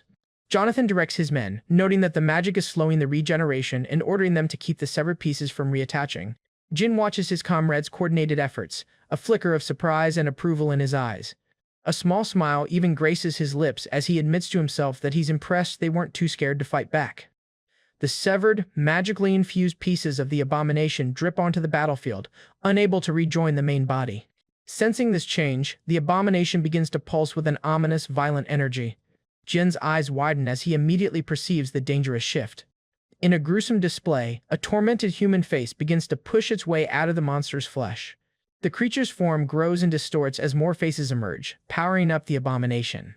The mercenaries realize with dawning horror that the faces are those of the Golden Bug's sons, Derek and Cedric. Now in its more powerful form, the monster unleashes a storm of sharpened tendrils from its body. A deadly barrage of tentacles shoots through the air, aiming to overwhelm them. The mercenaries curse as the tendrils snatch back the severed pieces of flesh, nullifying their efforts. The abomination rapidly reassembles itself, growing even larger and more menacing than before. Undaunted, Jin dodges and weaves, continuing his assault on the powered-up foe. he leaps into the air, bringing his sword down in a powerful arc to carve away at its body. In response, one of the brothers' faces screams in agony as it lunges towards him. Jin is forced onto the defensive, blocking a powerful attack that sends him skidding back. He digs his heels in, absorbing the immense force of the monster's enhanced blow. Jonathan rushes to his side, but Jin quickly confirms he's fine, warning his comrade that the creature has gotten much stronger. The mercenary captain speculates that the monster powered up when the brothers' faces appeared and asks for a new plan. Jin outlines their strategy: keep hacking away to expose the internal core, though its rapid regeneration remains the biggest obstacle. Jonathan grins confidently, telling him not to worry, now that they've learned its attack patterns, they can handle it. A smirk forms on Jin's face as he accepts his comrade's bravado, ready to put their teamwork to the test. Trusting his allies to back him up, he envelops his sword in his ominous purple mana arts, vowing to slice the beast to his heart's content. With a determined cry of, "Here I go," he charges head-on at the monstrous abomination. And he becomes a maelstrom of purple energy, his blade dancing through the monster's defenses with blinding speed. Relentlessly, he carves a path through the beast, tearing through flesh and tentacle alike. As he slices deep into the monster's core, he shouts to the mercenaries to stop it from regenerating. Following his lead, they stab and strike the wounds to prevent them from healing. The tormented face of one of the golden bug's sons shrieks as it's torn apart by the combined assault. Finally, Jin's relentless attack exposes the prize, the abomination's glowing blue internal core. With the monster's weak point revealed, his eye glows with deadly intent as he declares, "It's over." Focusing all his power into one final strike, he shatters the internal core, ending the abomination's reign of terror. The battle won, Jonathan and the other mercenaries pant with exhaustion, leaning on their weapons in relief. Nearby, Claire tends to the battered Holy Knight Raymond, both looking on as the threat finally dissipates. The shattered remnants of the glowing blue core fly through the air, signaling the monster's demise. The Black Marlin mercenaries erupt in cheers, celebrating their hard-won victory and the boost to their reputation it will bring. While the others celebrate, however, he quietly separates from the group, his eyes fixed on the largest remaining piece of the core. One of the mercenaries spots his friend and happily calls out, "You rascal, you survived too." Unseen by the celebrating group, the mysterious veiled woman watches the aftermath of the battle from the safety of the trees. She leans back with a sigh, lamenting that the golden bug's sons were, in the end, just as pathetic as their father. A single tear escapes her eye as she bemoans their utter incompetence and uselessness. Her attention is then captured by Jin as he walks away from the main group, and she correctly identifies him as the one who defeated the monster. She watches with curiosity as he picks up the glowing internal core, wondering who this mysterious man could be. Her intrigue only deepens as he casually pockets the valuable core, making her question his motives. Back at camp, Jin prepares to consume the core he secretly retrieved from the golden bug abomination. He holds the glowing blue internal core, pondering the power and risks it contains. Without hesitation, he begins to devour the monster's core. As he consumes it, a powerful surge of energy courses through him, triggering an unexpected side effect. Suddenly, he's plunged into a vision, witnessing a terrified, bound man on a stone slab. He quickly realizes that he isn't just seeing a vision, but experiencing someone else's memory. Within the memory, the mysterious veiled woman coldly informs the captive that his father, the golden bug, died from his own incompetence. She looms over him, demanding he prove his worth if he wishes to survive, and challenges the bound man, telling him to show her just how special he truly is. Then, the woman reveals a vial of glowing blue liquid, questioning if he is worthy to join her cause. She then forcibly pours the strange liquid into his eye, causing dark, vein-like patterns to spread across his body in an agonizing transformation. The man's body writhes and mutates grotesquely, his screams muffled as the transformation into an abomination begins. But the horrific vision ends abruptly, leaving a sweat-drenched and grimacing Jin to deal with the fallout. His body violently rejects the experience, and he keels over, about to be sick. Stumbling away from the campfire, he collapses to the ground.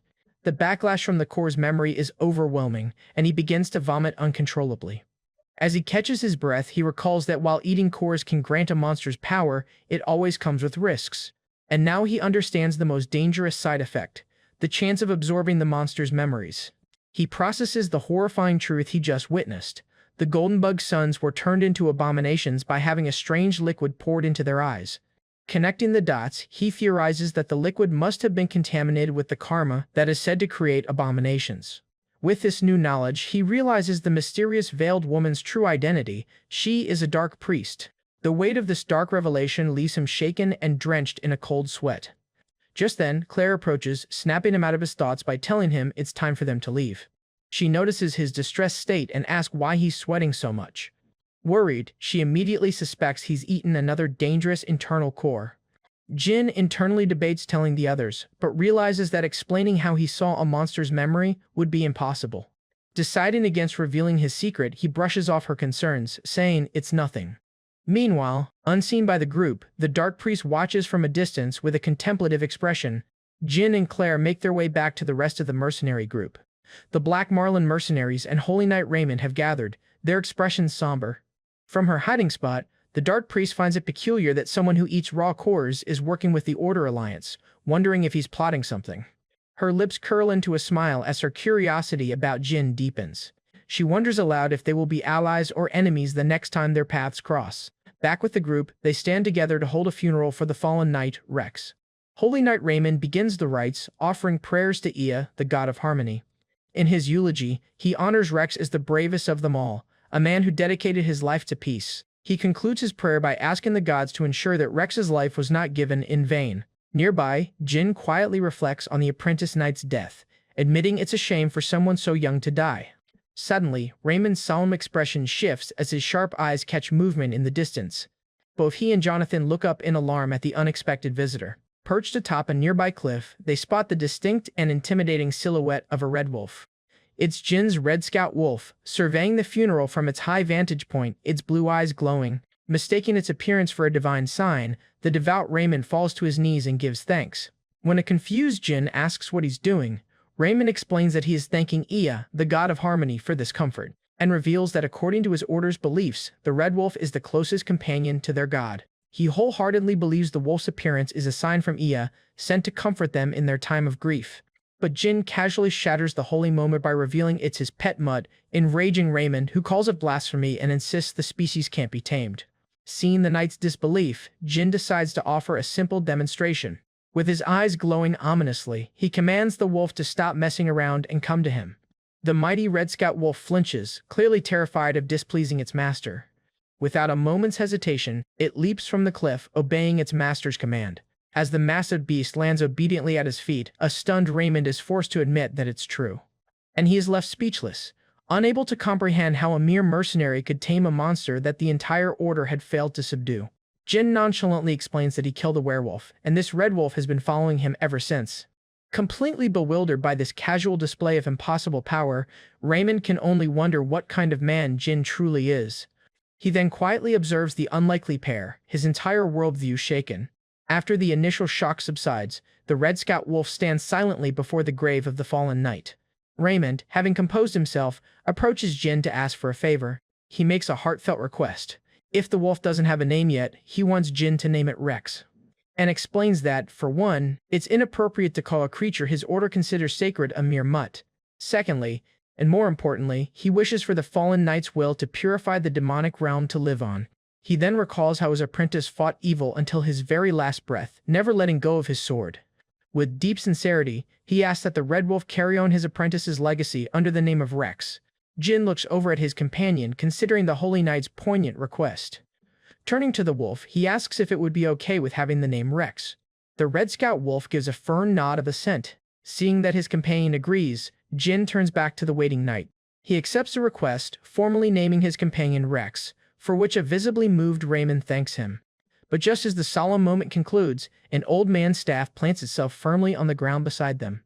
An elderly man appears seemingly out of nowhere, wryly asking if he has arrived at a bad time. Raymond's eyes go wide with shock as he recognizes the newcomer and stammers, Elder?" Two blindfolded men in monk's robes, one clearly the leader, approached the group with an imposing air. Jin immediately understands that if this man holds the title of Elder, he must be a person of immense authority. The man is revealed to be Bo, the Elder of the Third Pioneer City and one of the most powerful figures in the entire region. Raymond formally welcomes the Elder, while Jin and the Black Marlin mercenaries stand by. Bo apologizes for arriving during their time of grieving, but Raymond politely inquires about the purpose of his visit. The Elder gets straight to the point, announcing that he's come to conduct an investigation into the deaths of the Golden Bug's sons. Taken aback, Raymond tries to interject, clearly not expecting this level of scrutiny, and cuts him off, pointedly asking if he still believes the mercenaries are responsible for the incident. Jin quickly puts the pieces together, realizing that as the hired guards for a client who died, it's only natural for his group to be under suspicion. When Raymond questions the need for further investigation, stating that the evidence was sufficient, Bo calmly disagrees. The elder's expression hardens as he pivots the conversation, indicating there's more to his reasoning, and explains that while the mercenaries were cleared, the mystery of how the sons transformed into abominations remains unsolved. Leaning towards Jin, Bo declares that he can sense the stench of a dark priest all over the incident. He then turns his full attention to him, directly asking for his thoughts on the matter. Jin is immediately wary, surprised that this high-ranking official he's never met already knows his name. Cutting straight to the heart of the matter, he confronts the elder, asking if he's the one being suspected. Bo remains silent and unreadable, his blindfold hiding any hint of his true intentions. The investigation moves to a new location, the Vritra Arena in the Third Pioneer City. The empty arena stands ready, a silent stage for the confrontation to come. Inside, Bo begins his interrogation, noting that someone with Jin's level of strength should have a well-known history. He points out the suspicious fact that Jin seemingly appeared out of thin air, only to perform one incredible feat after another. To top it off, he highlights our protagonist's coincidental involvement in the abomination incident as a major red flag. And he puts it bluntly, asking if he can truly deny how incredibly suspicious his entire situation looks. Jin internally admits the elder has a point. As someone not from this world, his background is undeniably shady. Yet, despite understanding the suspicion, a flicker of irritation shows in his eyes. He questions the elder's motives, asking what any of this has to do with the demand for a sparring match. Raymond steps in to defend him, arguing that it's unfair to force a fight when he's still recovering from his last battle. Bo merely chuckles, showing no concern for his condition. Instead, he pressures Jin, framing any hesitation as a refusal to cooperate with an official investigation. Both Jin and Raymond are frustrated, realizing the elder is being completely unreasonable and is determined to force this fight. Internally, our protagonist weighs his options, knowing he can't attack a high-ranking official just for being suspicious. And he also laments the troublesome prospect of fighting an old man, regardless of the circumstances. As if sensing his thoughts, Bo taunts him, asking if he's holding back because of his age. A golden aura then erupts around the elder as he declares there's no need for such consideration. With a powerful stomp that cracks the very ground, he launches himself forward, and reveals that his position wasn't given, but earned through his own immense strength, landing a swift blow on Jin. Jin is caught completely off guard, shocked by the old man's incredible speed. And before he can react, Bo is already winding up for a powerful strike. The elder unleashes a devastating palm strike, the Great Bell Strike. The attack connects, sending a pained Jin flying across the arena, where he smashes into the stone wall with enough force to crater it. A panicked Raymond shouts a warning, explaining that Vritra monks are martial artists with incredible combat strength. As Jin struggles to his feet, Raymond adds that Elder Bo is the strongest among them all. Bo playfully chides the knight for being biased, warning Jin not to let his guard down for even a second. He tells Raymond that if he keeps taking the mercenary's side, he might get jealous. And with a wicked grin, he unleashes another powerful palm attack. Jin barely manages to dodge it, which smashes the wall. Wiping blood from his mouth, Jin notes that the strike hurt, especially since it targeted the exact spot where the abomination had previously injured him. But a look of shock spreads across his face, as he realizes his body has completely healed from wounds that should have left him bedridden for weeks. He then recalls the grievous injuries sustained during the fight with the abomination. Looking down at his hand, he sees that even the damage from Bo's latest attack is already starting to heal. The truth dawns on him. By consuming the monster's core, he absorbed the abomination's powerful regeneration abilities. A confident, almost sinister grin spreads across his face as he processes this new development. Declaring it a total jackpot, he goes on the offensive, clashing with the Elder with renewed power. Now facing a true challenge, Bo comments that the young mercenary sure knows how to get an old man fired up. Internally, however, the Elder admits that while he'd love to continue, he must act his age and proceed with the investigation. Having confirmed the rumors of his strength, Bo decides it's time for the next step. He raises a hand to his blindfold, preparing to unveil his true power. A mystical symbol glows on the fabric as he announces he will now use his mind's eye. The glowing sigil then manifests directly in front of a startled Jin, locking onto him. Bo explains the price for this power. He sacrifices 2 physical eyes to open his third, the mind's eye. He then describes it as an eye of the heart that can pierce through to the very essence of a person's soul. With his power activated, he demands that Jin reveal his true nature. Is he a dark priest or a new, rising light? The elder's vision is immediately assaulted by flashes of the monstrous beings our protagonist has fought and killed. And he sees a swirling chaos of blood and countless demonic eyes, the horrors that make up Jin's past. Bo's own spiritual power attempts to fend off the nightmarish visions. Back in reality, he staggers backward, gasping in pure shock at what he has witnessed. With the symbol on his blindfold still glowing, he can barely comprehend the mental landscape he just entered. He finds himself standing in the middle of Jin's mental world, a terrifying, endless hellscape swarming with demonic beasts. The psychic backlash is so severe that Bo nearly collapses only to be caught by Jin. Concerned, Jin asks if he's alright, noting that he can no longer sense any of the Elder's powerful mana. Shaking, Bo can only think about the terrifying mental world he just experienced, the first of its kind he has ever seen. However, he notes that while horrific, Jin's mental world hasn't collapsed, which means he cannot be a dark priest. Recovering his composure, the Elder straightens up and puts his hands together in a sign of respect. He offers a sincere apology for his rudeness, explaining that verifying Jin wasn't a dark priest was critically important. Bo then reveals the true purpose of his test. He wants to entrust our protagonist with a quest related to the dark priests, just as a new figure appears at the arena's entrance. Jin turns his head, his attention drawn to the newcomer. A young woman in formal attire walks towards them and introduces herself. She reveals her identity as Cindy, the youngest daughter of the late Golden Bug. As Cindy leads them into a blighted forest, she explains that this isn't the first time an abomination has appeared, and reveals that a plague of these creatures is spreading from the third pioneer city, corrupting the surrounding forests into the demonic realm. Our guy takes in the unsettling news, realizing the very land is being corrupted. When they arrive at their destination, Cindy's grim expression hints at the horror they're about to witness, and before them looms a grotesque, pulsating purple mass of corruption. The source of the corruption is identified as a rift core. This object actively spreads the demonic realm, gradually transforming any area it inhabits. He then sees a vision of priests praying for mercy and purification. In the vision, they offer their prayers in an attempt to cleanse the land. However, the vision suddenly shifts, showing dark, plague doctor-like figures spraying the core instead. Yet, their efforts seem to only fuel the corruption rather than purify it. From this, he concludes that purifying a rift core is no easy task. He questions Cindy, noting that the power of karma should weaken the further one gets from the Northern Empire, and deduces that for such a powerful corruption to exist so far from the Empire's influence, Cindy can only nod in solemn agreement. She explains that this means someone is intentionally orchestrating the corruption, a dark priest. She then warns that if the number of abominations and rift cores continues to increase, the third pioneer city will be in grave danger. Elder Bo grimly adds that in the worst-case scenario, the entire city could be annihilated. He then reveals that they have meticulously searched for and found the suspected location of the Dark Priest's hideout. With the context laid out, he prepares to make his offer. He formally requests the protagonist's help in an extermination operation in 2 weeks, promising handsome compensation. Our protagonist understands that this dangerous mission is the real reason they sought him out. He mulls over the request from 2 of the region's most powerful figures, Elder Bo and Cindy, the last of the Golden Bugs line. Receiving a direct request from such influential people is a significant step up for him. A confident smirk spreads across his face as he relishes the feeling of finally being acknowledged for his power. Later, back on the road, Claire expresses her relief, telling him how worried she was. She explains that if he had been framed as a dark priest, he would have faced not just death, but brutal torture. The mere thought of it sends a brief shiver down his spine. Suddenly, she joyfully announces their arrival, snapping him out of his thoughts. He stares in awe at the massive structure before them. They've arrived at Wall City Yurgis, the city behind the Great Walls. She explains that it's the safest place in the world, a city far grander than any pioneer city. He wistfully wonders if he'll ever be able to call such a safe place home. But deciding now isn't the time for daydreaming, he approaches Holy Knight Raymond.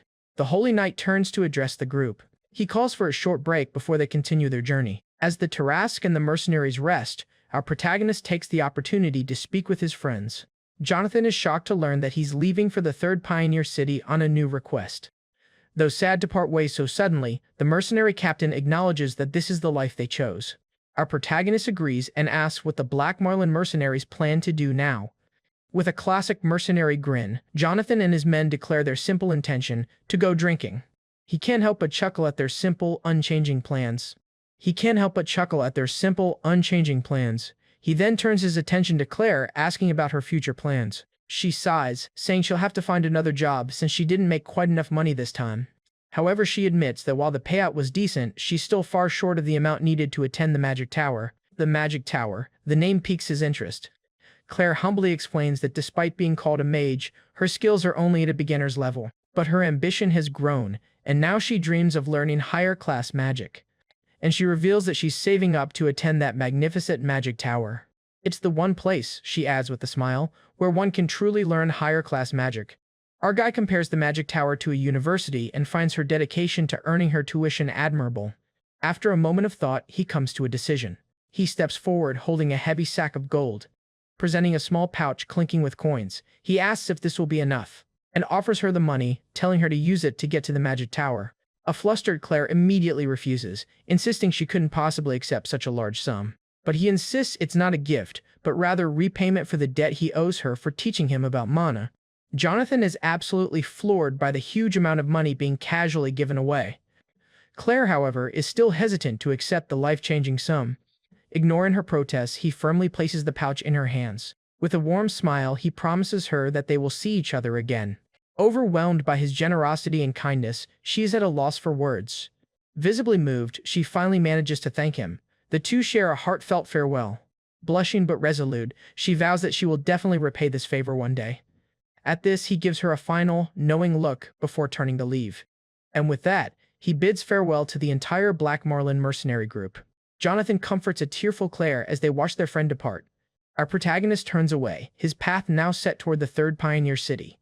He then walks away from his former comrades and toward his next great challenge. As they set off, the Red Scout Wolf greets Holy Knight Raymond, who fondly calls the creature Rex. A gentle smile appears on the usually stoic knight's face, and he tells our guy to take care of Rex as well. As the expeditionary force departs, Jin marches silently among the soldiers, leaving the third pioneer city behind. With his mission underway, he carries a simple sack over his shoulder, his expression as unreadable as ever.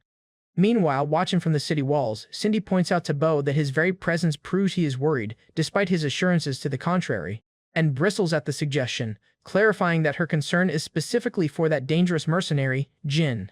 Her distrust is palpable as she reminds the elder of his own words. She then pointedly recalls his admission that the mercenary seems to have consumed a monster core.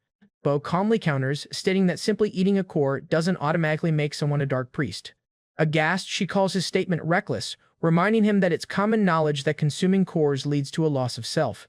Pressing the issue, she asks if he's protecting the mercenary out of some lingering hope for his humanity, and questions if his defense stems from a desire to believe that the man still has some humanity left. A brief, shadowy memory of another Vritra monk flashes through Bo's mind. The elder remains silent, his blindfolded face betraying no emotion as he considers her question. However, he artfully dodges the question, telling Cindy he'd rather not have this particular conversation. Cindy apologizes for her tone, but then delivers a chilling ultimatum. She promises to keep his secret for now, but warns that if he makes a single wrong move, she will personally frame him as a dark priest. And, she coldly adds, if he falls, Bo's reputation as his recommender will fall with him. With her threat delivered, she turns and walks away, leaving the elder alone on the city ramparts. Unfazed, Bo reassures himself that her fears are unfounded, and recalls the terrifying vision of the man's mental world, acknowledging that while he has consumed countless cores to become unimaginably strong, his mind has miraculously remained intact. To him, Jin is living proof that one can consume monster cores and still retain their humanity. But he resolves to keep this a secret for now, believing the world isn't yet ready to accept such a being. Standing firm in his conviction, he watches the expedition leave, certain that he has made the right choice. His gaze follows the young mercenary, filled with a profound belief. He is certain that the immense power the man wields will ultimately bring great hope to this world. Meanwhile, the first expeditionary force advances into the demonic realm, and the expedition's leader recites a creed, reminding them that just as there is a time for peace, so too is there a time for war. He recalls the command to take up a sword in the name of his faith. His duty is clear, to annihilate evil with faith in his heart. Suddenly, Jin picks up a rock and violently smashes it against his own forehead. The surrounding soldiers can only stare in utter shock and confusion at his bizarre act of self-harm. The blood-soaked rock falls to the ground as he stands impassively. As blood streams down his face, he quietly counts to himself, testing his new ability. Once he reaches 600, the gruesome head wound begins to writhe and knit itself shut. Our guy reflects on his new regeneration ability, recalling that it took 10 minutes just to heal a simple bruise, and also notes that the severe fracture he sustained from the abomination healed completely in only 2 days. A sinister smile spreads across his face as he contemplates the true limits of this power. He wonders if he could regenerate an entire arm in a month, reaffirming that this is precisely why he devours monster cores. Having confirmed his healing factor, the protagonist is now itching to test it in the heat of battle. A nearby soldier, having heard of his moniker, sarcastically asks if Head Crusher refers to crushing his own head. Ignoring the jab, Jin simply apologizes if he startled anyone with his little experiment. The soldier is revealed as the expedition's leader, Supreme Commander Roland, and our guy nonchalantly states that there was something he wanted to try out himself. The commander grins, telling him he likes geniuses precisely because they are supposed to be completely messed up in the head, and clarifies he's talking about him, reasoning that anyone recommended by Elder Bo must be an incredible genius. Wary of the eccentric commander, Jin tries to steer the conversation back to their mission and asks for the plan. Roland, still amused, calls him an impatient genius. He then outlines the mission. They will head north, clear out the rift cores, and push into the enemy's center. Their goal, he explains, is to finish all combat operations within 10 days. Jin finds the timeline strange, questioning if 10 days isn't a bit too long for a forest of this size. Pleased, Roland points a finger at him and exclaims that it's just as he'd expect from a genius, before agreeing that normally it would be a long time. But his sentence is cut short as the ground beneath their feet begins to tremble and break. A mutated, rat-like monster erupts from the earth, while Roland explains that the rift cores have dangerously expanded the monster's territory. A soldier cries out a warning as the beast lunges at the commander. Unfazed, Roland calmly draws his colossal greatsword. With a single, effortless swing, he bisects the attacking monster. And he tells them that the creatures which usually live deep within the demonic realm are popping out into the sun like this, so 10 days is actually a short time. Suddenly, the ground erupts all around them as more monsters tunnel to the surface. The soldiers raise the alarm as the full scale of the ambush becomes terrifyingly clear.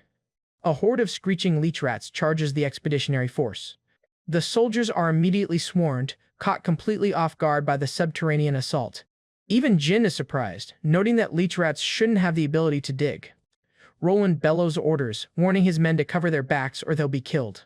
Despite their training, the soldiers are quickly overwhelmed by the sheer number of mutated rats. Spotting Jin standing motionless amidst the chaos, Roland screams for him to watch out. The commander's eyes widen in horror at what he witnesses next.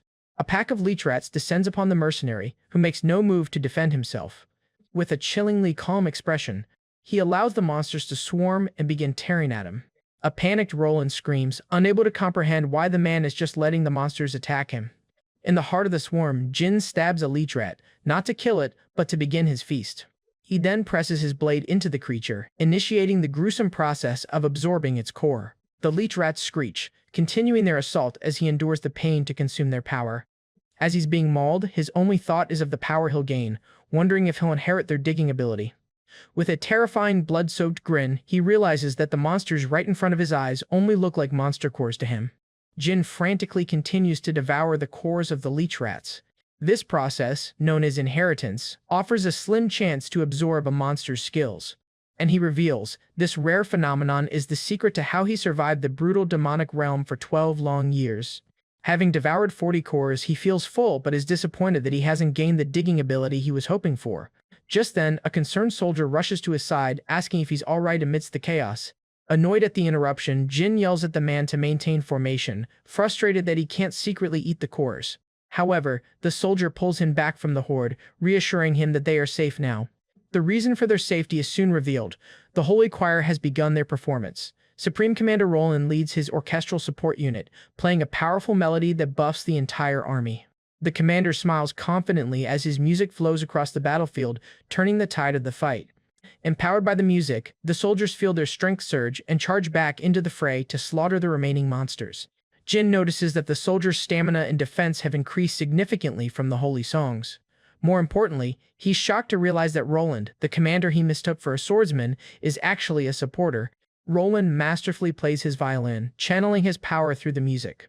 Under his command, the empowered troops rally for a final assault. With their newfound strength, they launch a decisive counterattack against the leech rats. Night falls over the battlefield after the expedition's victory. An officer announces that everyone's performance will be recorded to determine their rewards, and so, the soldiers gather to have their contributions to the battle assessed and logged. Nearby, by a campfire, two soldiers gossip about Jin's bizarre behavior, from smashing his own head to charging into the monster horde. They are now perplexed to see him digging frantically in the dirt, trying to find something. Our guy soon gives up, frustrated that despite eating so many Leechrat cores, he failed to inherit their digging ability. Just then, Supreme Commander Roland approaches, asking if he's alright after the battle. Jin turns and apologizes if his reckless actions startled the commander. But Roland dismisses the apology, calling his fighting impressive and admitting he thought the mercenary was going to die. He then asks for confirmation on Jin's staggering kill count, 267 Leechrats by himself. The commander notes that this number dwarfs the kill counts of average soldiers and even the elite Holy Knights. Impressed, he remarks that prodigies are truly on another level. Jin, however, internally scoffs, thinking that if he'd focused on fighting instead of eating cores, the Holy Knights would have easily surpassed him. Changing the subject, he bluntly asks Roland if he's part of the support force. Roland reacts with comical offense, demanding to know if he's looking down on supporters. Jin quickly clarifies that he was simply surprised, assuming a man like the commander would be more interested in raw power.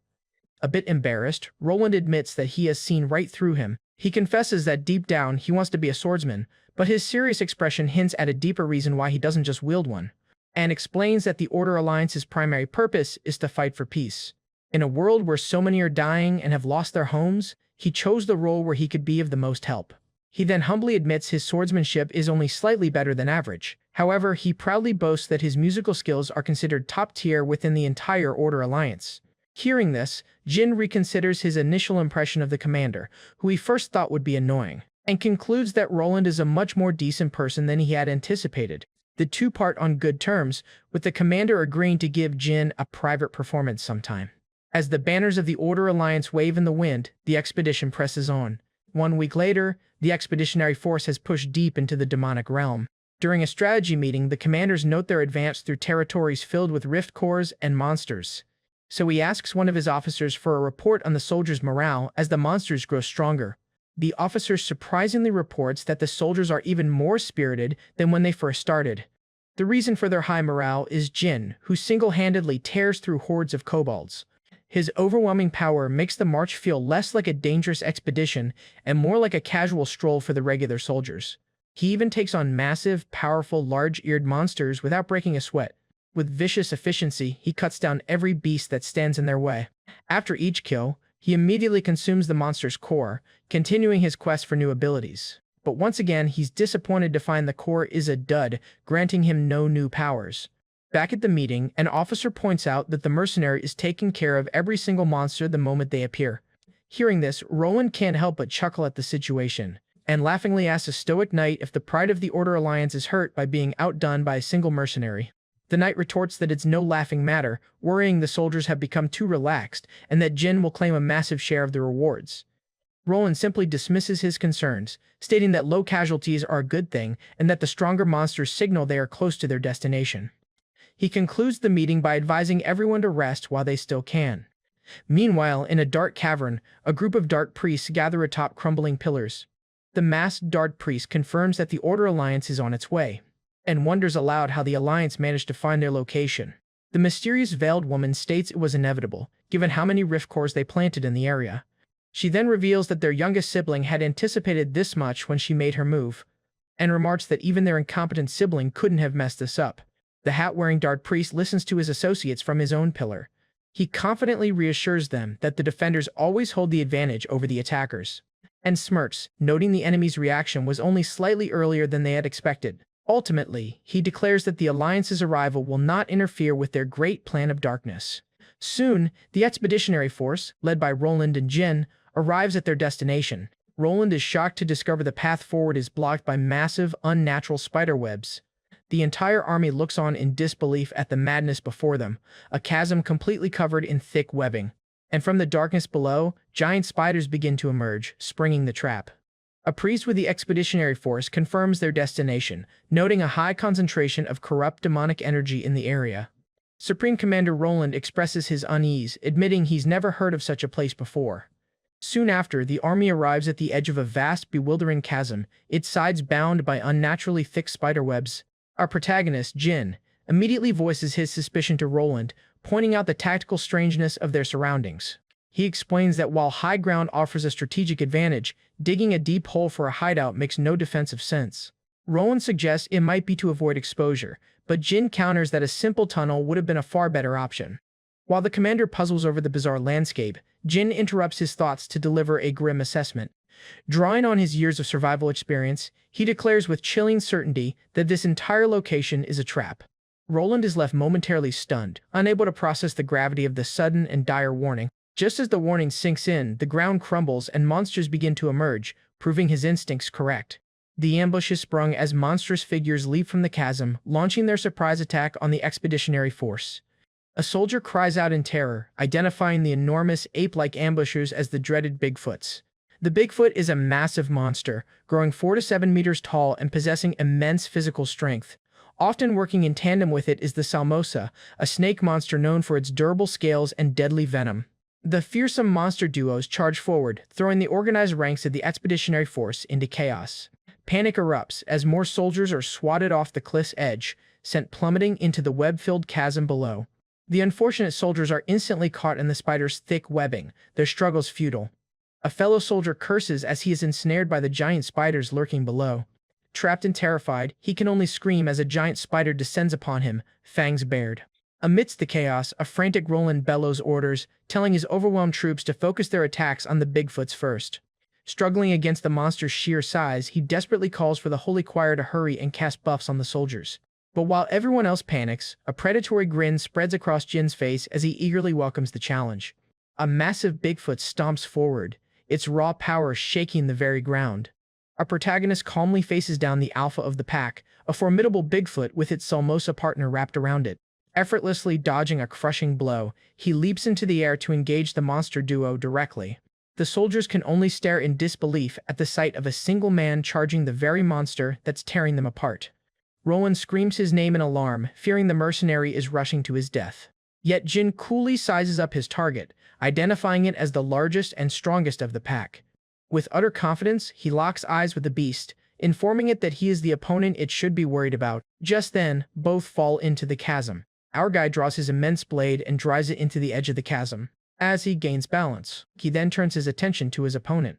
He nimbly evades the Bigfoot's frenzied attacks, using the chasm's vertical walls to his advantage, and quickly analyzes the Bigfoot's primary strengths, high mobility, and the ability to use the terrain. He also notes its immense strength in close-quarters combat, a deadly combination. And to top it off, the Salmosa provides a ranged threat with its deadly acidic poison. As he considers these powerful traits, a familiar hunger begins to surface. Seeing each of the monster's skills as a potential new power, he grins and declares, "You look absolutely delicious." Jin unleashes a powerful spinning slash, cutting through webs to build momentum for his assault. Even he uses the tension from the severed web to launch himself into a perfect position above the monster, and moves forward, blocking each of the monster's attacks. He recalls his extensive knowledge of monster ecology, remembering that while a duo's strength is often multiplied, but this multiplication comes with a critical, shared weakness that he plans to exploit. He knows that just as it's difficult for him to fight two monsters at once, it's equally hard for two different monsters to coordinate their bodies as a single entity. Jin prepares his attack, knowing that no matter how good their teamwork appears, instinct will override it under pressure. So he predicts that once exposed to true danger, the Bigfoot will abandon strategy and move purely on survival instinct. Just as he dodges, the enraged Bigfoot swings a wild punch, aiming to crush him against the cliff wall. But in its mindless fury, the devastating punch misses its target and instead fatally crushes the head of its Salmosa partner. The Bigfoot roars in agony and shock as it realizes what it has done. With the Salmosa dead, he smirks, proclaiming that this is the precise method for hunting two monsters at once. Before the grieving Bigfoot can recover, Jin unleashes the full power of his mana arts, bisecting the beast with one clean strike. Standing amidst the carnage, he casually surveys his handiwork with a critical eye. He gives a wry smile, remarking that for a mere gatekeeper, the monster duo was a decent warm-up. Suddenly, his senses pick up on a familiar purple aura, and he pauses. His eyes are drawn to the corpse of the Salmosa, where he spots something intriguing. He finds the Salmosa's monster core, but senses a strange, unnatural feeling emanating from it. Despite his instincts warning him, he dismisses the odd feeling and decides to absorb the cores anyway. He then grabs both cores, ready to devour their power simultaneously. As he begins the absorption process, the cores pulse ominously in his hand. An intense surge of energy courses through him, so powerful it forces him to cough up blood. Then, a mental notification confirms the monster's ability has been successfully absorbed, and he realizes with glee that after devouring so many cores, he can finally distinguish which ones offer ability inheritance. Ecstatic about this massive haul, he eagerly prepares to see what new ability he has gained. However, he's taken aback when he sees a volatile, glowing fire orb. To his shock, the orb of energy violently detonates in a massive, fiery explosion. Meanwhile, in a hidden location, the hat-wearing dark priest lets out a sinister laugh, his trap sprung. He cackles with glee, believing he has eliminated the threat, and mocks the supposedly dead hero, calling him a pathetic human for being so relaxed in enemy territory. But his triumphant laughter cuts short as he senses that his target somehow survived the blast. He watches in disbelief as Jin emerges from the flames, declaring the trap a failure. Jin stands unharmed, his body now covered in a tough, crackling, rock-like hide. Slightly annoyed, he laments that because he absorbed both cores, he inherited the Bigfoot's explosion-proof skin instead of the Salmosa's poison ability he'd hoped for. As he rises, his newly acquired stone skin ability is revealed, glowing with residual heat from the blast. While disappointed it wasn't the poison ability he'd hoped for, he acknowledges the stone skin's usefulness in blocking the fire. However, he tables his curiosity about the new power for later. There's a more pressing matter at hand. With his resolve hardened, he grabs his greatsword, ready to re-engage. Channeling his immense strength, our protagonist deflects the attack as he swings his massive blade. With a look of sheer determination, he declares that the fight is far from over. The priest is utterly stunned, unable to believe his opponent managed to block the attack not once, but twice. Suddenly, he connects the dots, realizing this must be the infamous core eater he's heard rumors about. Now aware of his opponent's true nature, he decides he has to go all out. And so, he unleashes a horrifying swarm of spider-like appendages from his back, revealing his own monstrous power. The two clash in a brutal exchange, our hero's sword meeting the priest's bladed limbs with explosive force. He is momentarily knocked back by his opponent's surprisingly powerful assault. His eyes widen as he recognizes the nature of the priest's grotesque transformation, and identifies the power as inheritance, deducing that the priest gained his spider-like abilities by consuming a monster core just like him. The dark priest smirks, revealing that he's been eagerly anticipating a confrontation with the core eater. With a manic grin, he expresses his twisted gratitude that his prey walked right into the trap. To complicate matters, he then summons an army of spider minions from the chasm walls. Our protagonist realizes with alarm that the dark priest didn't come alone. The minions immediately coordinate their attack, unleashing a deadly combination of fire and poison gas.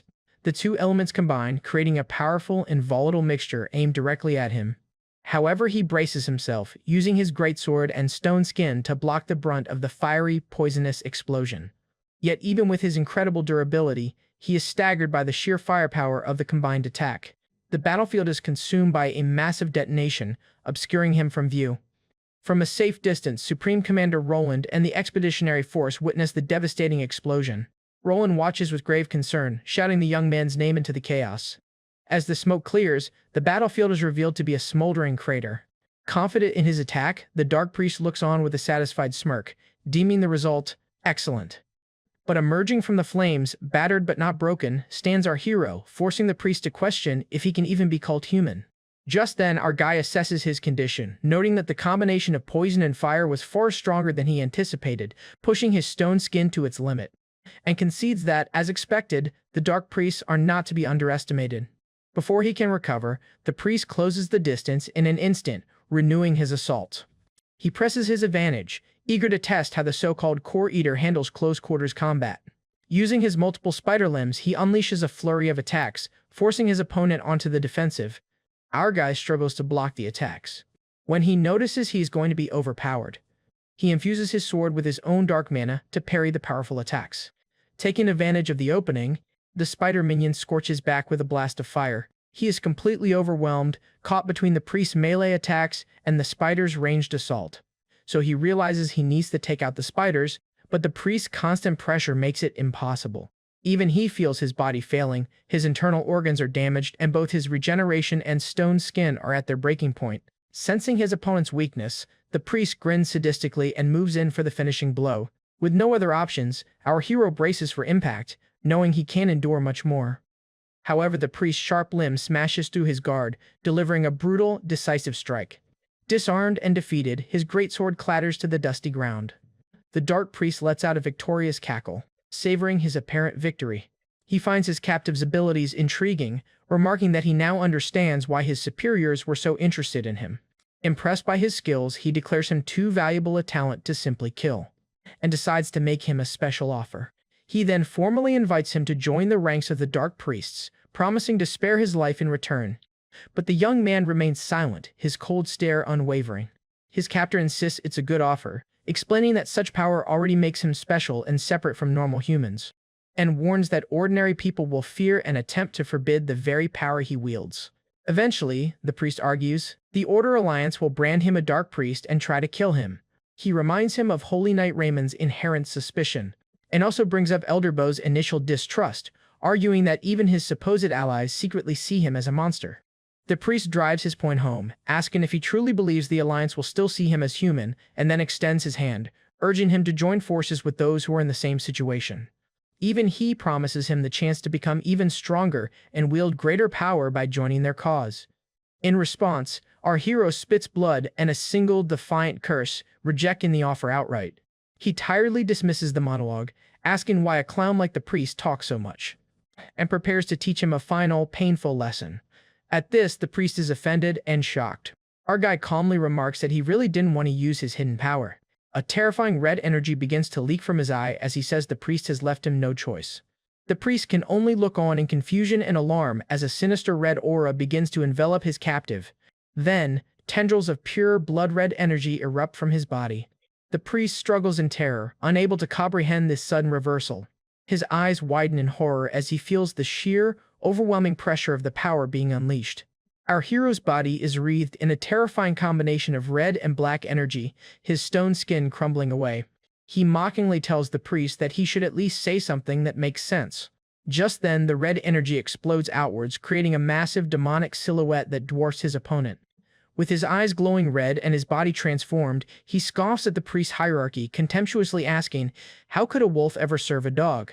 The hat-wearing Dark Priest can only stare in abject terror, completely bewildered by this monstrous transformation.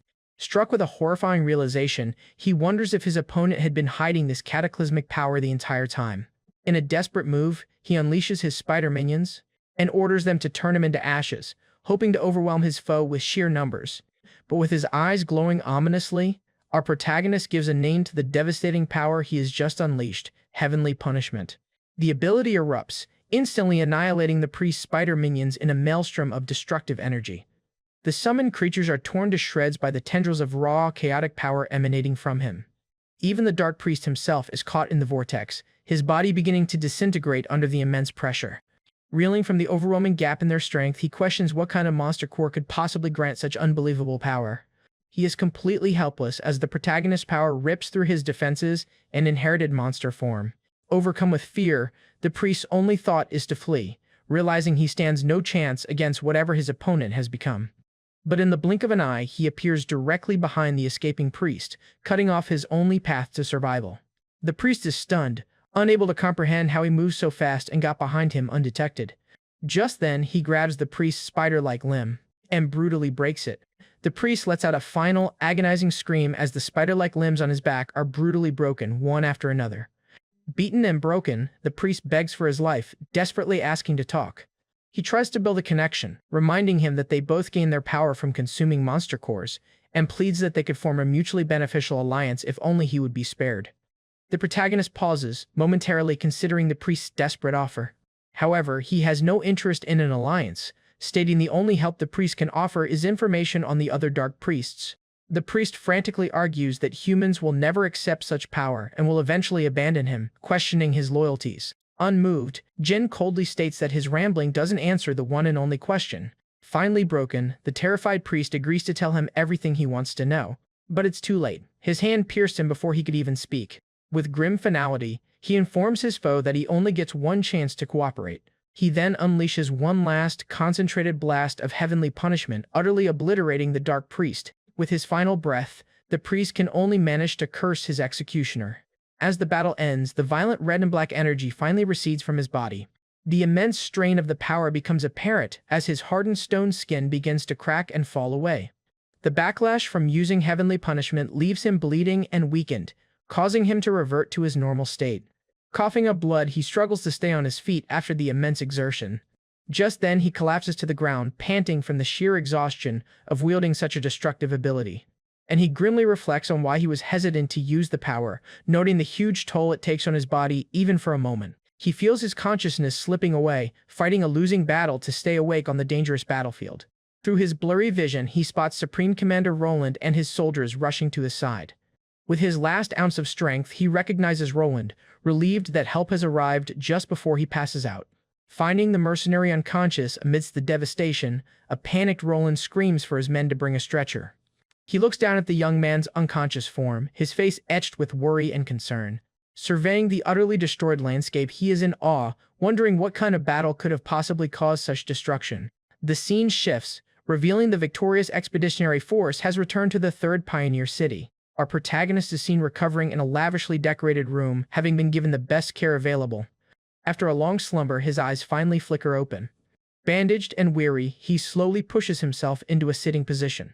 Looking at his hands, he confirms that he has, indeed, survived the ordeal. A maid entering the room is startled to find him awake. She quickly rushes off to inform the others that their hero has finally woken up.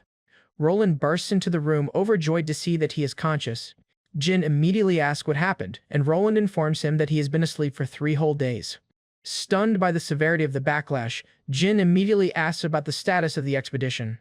Roland happily reports that the mission was a complete success, with most of the rift cores destroyed and minimal casualties. With sincere gratitude, he tells Jin that their victory was entirely thanks to his monumental effort. Playing it cool, our protagonist smirks and says he'll take a generous reward, inwardly savoring the rare feeling of being acknowledged. However, their reunion is cut short by the sudden arrival of an unexpected visitor. A stern official with slick-back gray hair and glasses introduces himself as an investigator from the Order Alliance. The investigator states his purpose is to take Jin's testimony and get a detailed report on the opponent he faced. Jin is immediately on guard, wary of the official's probing questions. The investigator explains that due to the chaotic battlefield, they need his account to complete their records. He then reveals their true suspicion, admitting they couldn't believe the fight they witnessed was between a mere human and a monster. Annoyed that his heroic deed has only brought more suspicion, our protagonist internally groans at the complication. Now on the spot, he racks his brain, trying to concoct a believable lie to explain his monstrous power. But before Jin can answer, Elder Bo appears in the doorway, declaring that he will handle the interrogation himself. Roland and Jin watch as the powerful elder of the third pioneer city enters the room. Confused, the investigator questions Bo's authority, but the elder simply tells him he wasn't being clear enough. Projecting an aura of pure menace, Bo coldly and forcefully orders the investigator to get out. Thoroughly intimidated, the Order Alliance official hastily agrees and makes a swift exit. With the investigator gone, Elder Bo sits down to have a private conversation with Jin. Jin thanks the elder for his timely intervention, admitting he was worried about how to handle the situation. A small, cartoonish blush of pride appears on Elder Bo's blindfold. Bao then tells our guy not to worry about the Order Alliance's suspicions anymore. Reaffirming his faith, he declares that he has decided to trust him completely, regardless of what form his power takes. As a sign of this trust, the elder presents Jin with a surprising gift. His eyes widen in shock as he recognizes the object in Bo's hand. He identifies the glowing object as a monster core, one with a distinct web-like pattern. Bo reveals that he recovered the core from the body of the dark priest that Jin had killed. Confirming his complete support, the elder explains that he had a feeling Jin would want it, offering him the power of his defeated enemy. As a reward for his deeds, Jin gets a fresh haircut and prepares to be fitted for new gear. He begins by trying on a sleek new pair of gloves, the first piece of his upgraded equipment. Elder Bo remarks that the new armor suits him quite well, prompting a surprised Jin to ask how the blindfolded monk can tell. He is astounded by the armor's quality, noting internally that it feels less like clothing and more like a part of his own body, and reflects that, if he'd known how good tailored clothes were, he would have gotten them from the start. However, Bo cryptically informs a confused Jin that the armor's comfort is not its true value. To demonstrate the armor's true worth, a golden light erupts from his hand. Suddenly, he unleashes a powerful punch directly into Jin's chest, testing the armor's defensive capabilities. In a moment of shock, our guy wonders if the old monk really just punched someone who was in a coma for 3 days. But when he tries to process what just happened, he realizes he barely felt the blow and asks what a relic is. The armor, it's revealed, is a relic, a rare and expensive object imbued with powerful magic. Bo explains that the relic is as light as beast hide, yet offers the powerful defense of plate armor. Jin is impressed, but worries about the cost, which Bo confirms is astronomical, making relics nearly impossible for anyone to obtain. Cindy and Bo then present him with a massive chest, revealing it as his reward, a staggering 2,400 gold coins. The chest is overflowing with a fortune in gold coins and bars. Stunned by the sheer amount, he questions if it's really okay for them to give him so much money. Bao insists the reward is well-deserved, citing Jin's extraordinary contributions in defeating the Dark Priest and countless monsters. Cindy proudly adds that she even contributed a little extra from her own funds. Jin acknowledges that the reward is insane, but fitting for the monumental task he completed. However, his survival instincts kick in, and he grows suspicious, questioning why they are treating him so well.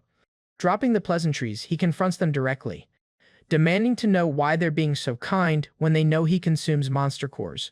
Elder Bo can only offer a nervous laugh in response to his intense scrutiny.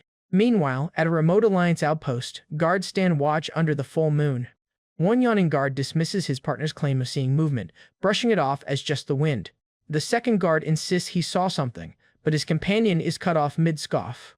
In a flash, the vigilant guard is brutally caught around the neck by a heavy chain. Just then, the Dark Priest cuts off the guard's head by yanking the chain, and lets out a maniacal laugh after dispatching his first victim. The surviving guard stands terrified, demanding to know who the intruders are.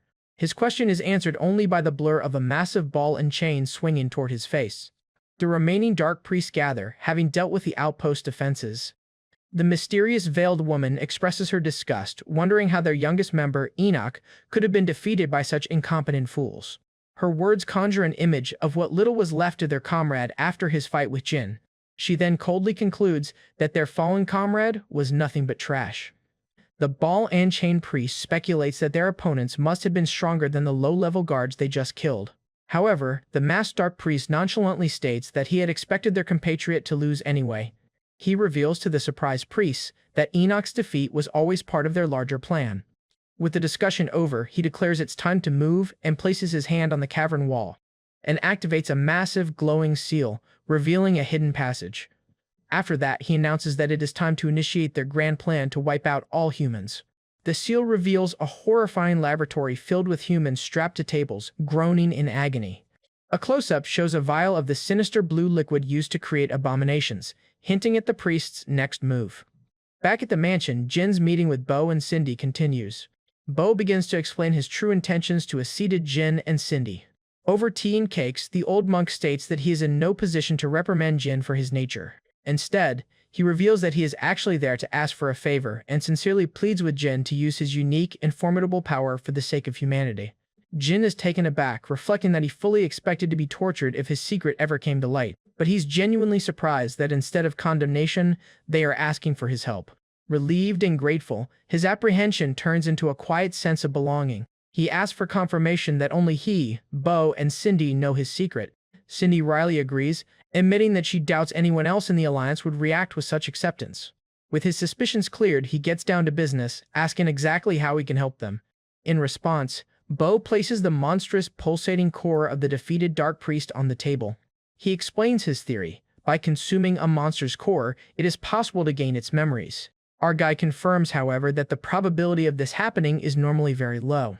Bo theorizes that the chance of inheriting memories increases significantly if the monster was originally human. Jin realizes this must be why he saw the golden bug's son's memories, confirming the old monk's theory. Now he understands their risky request. They want him to consume the Dark Priest's core in order to uncover their secrets. With a nod, Elder Bo entrusts the dangerous task and the core to him. Jin is secretly delighted, as he's not only found allies, but also gets to eat the monster core he missed out on while unconscious. With a smirk, he sarcastically agrees to eat the core, claiming it's all for the greater good. Upon consuming the core, he is hit with a vision of the man who became the Dark Priest, a failure who craved overwhelming power. The vision shows the desperate man, Enoch, begging the mysterious veiled woman to be chosen. She looks down on him, questioning if he truly has the resolve. She then presents him with the transformative blue liquid, challenging him to prove his worth. Back in the present, Jin's eyes snap open as the rush of memories and information floods his mind. Bo and Cindy watch with concern as he awakens from the vision, asking if he's all right. He sits up, still processing the vision but confirming that he has learned something crucial. With newfound clarity and a grim expression, he announces that he now knows the Dark Priest's next plan. While walking through the estate gardens, Elder Bo asks him to confirm the intelligence he gained from the core. Jin explains that the previous battle was just a smokescreen, designed to distract from the Dark Priest's true objective. His visions show that their plan involves an abomination crisis that will mobilize the city's troops. Following that, they will use an invitation to infiltrate the Archbishop's celebratory banquet. He then reveals their ultimate goal, to raid the banquet and assassinate all the high-ranking officials of the Order Alliance. Bo questions if the Dark Priests truly have the military strength to overcome the banquet's substantial security. Jin admits he couldn't gauge their full numbers, but confirms he saw a powerful man wearing an iron mask among them. He adds that the red-haired woman behind the Golden Bug incident was also present, and their combat power alone seemed formidable. Pondering the enemy's plan, Bo considers it a bold move and thinks about how they should proceed. Cindy, however, insists the threat is too great and urges them to cancel the banquet and report everything to the Order Alliance. However, Bo immediately shuts down her suggestion, declaring that canceling the banquet simply won't do, and explains the fatal flaw in Cindy's plan. Reporting the intelligence would mean revealing Jin's core eating ability, which would get them framed as Dark Priests instead. He adds that canceling would only force the enemy to adopt a backup plan, bringing them right back to square one. With canceling off the table, our guy asks his allies what their next course of action should be. Bo states that they must use the information Jin has given them to their advantage. A cunning smile spreads across the old man's face as he declares that if they know the rats are coming, they simply need to set a mousetrap. The scene then shifts to the Grand Castle where the Order Alliance's lavish banquet is to be held. Inside the opulent hall, nobles and officials mingle, completely unaware of the impending danger. When Jin makes his entrance, he immediately becomes the subject of gossip as the mercenary hero from the recent expedition.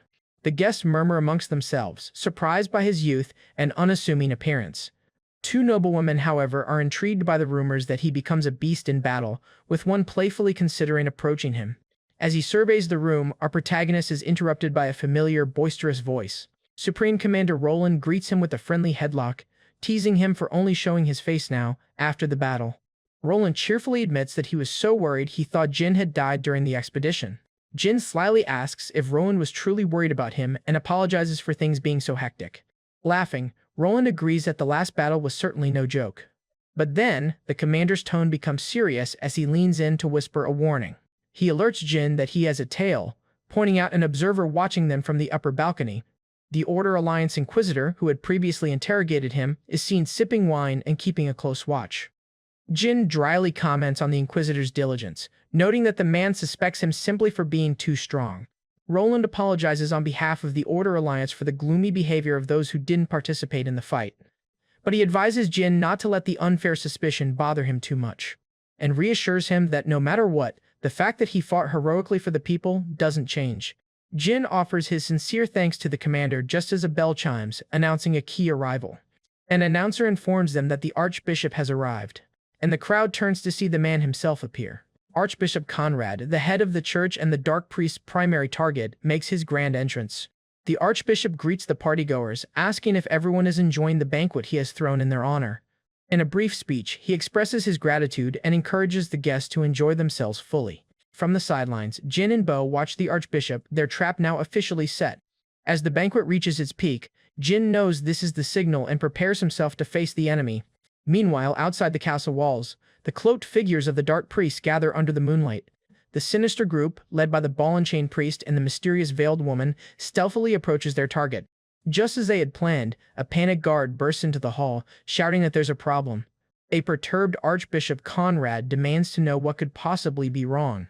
The guard frantically reports that a massive swarm of abominations has breached the city's north gate. The news stuns Archbishop Conrad, triggering the exact reaction Jin had anticipated.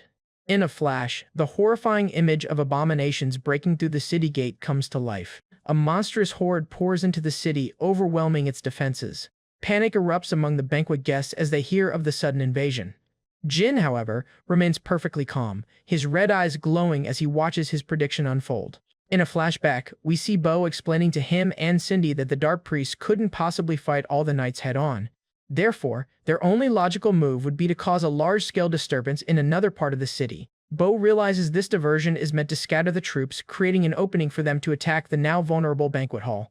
And just as predicted, The panicked archbishop orders all available troops, including the knights at the banquet, to defend the city. Back in the flashback, Bo laments that since he has no authority over the archbishop, he can't prevent the troops from being scattered. Cindy coolly sips her tea, assuring the others that she will take care of that problem. She reveals her counterplan is to act before the knights can be swayed by the archbishop's orders. Her audacious solution: blow up the banquet hall first to create enough chaos to keep the knights occupied. Right on cue, just as the knights begin to mobilize, a massive explosion rocks the building. The ceiling collapses, throwing the hall into pandemonium and trapping the knights amidst the debris and panicking guests. Believing the enemy has already infiltrated, the knights are forced to abandon their deployment to protect the officials inside. From a nearby rooftop, an ally gives the signal, confirming the successful execution of their counterplan. Jin sees the signal and smirks. With the knights successfully pinned down, the real battle can finally begin. The waiting dark priests on the rooftops are startled by the sudden tremor from their target location. They watch in utter confusion as the banquet hall erupts in an explosion they didn't cause. The ball and chain priest voices their confusion, asking if the explosion was part of their plan. The mysterious veiled woman realizes with a grim smile that their entire ambush has been discovered. Amidst the dust and chaos of the ruined hall, Jin descends, clad in his powerful relic armor. With his eyes glowing a menacing red, he declares that it's now time to catch the rats. Hey everyone! If you enjoy this video, don't forget to hit the like button and subscribe to the channel. It really helps me out and lets me bring you more great content. Now let's begin the story.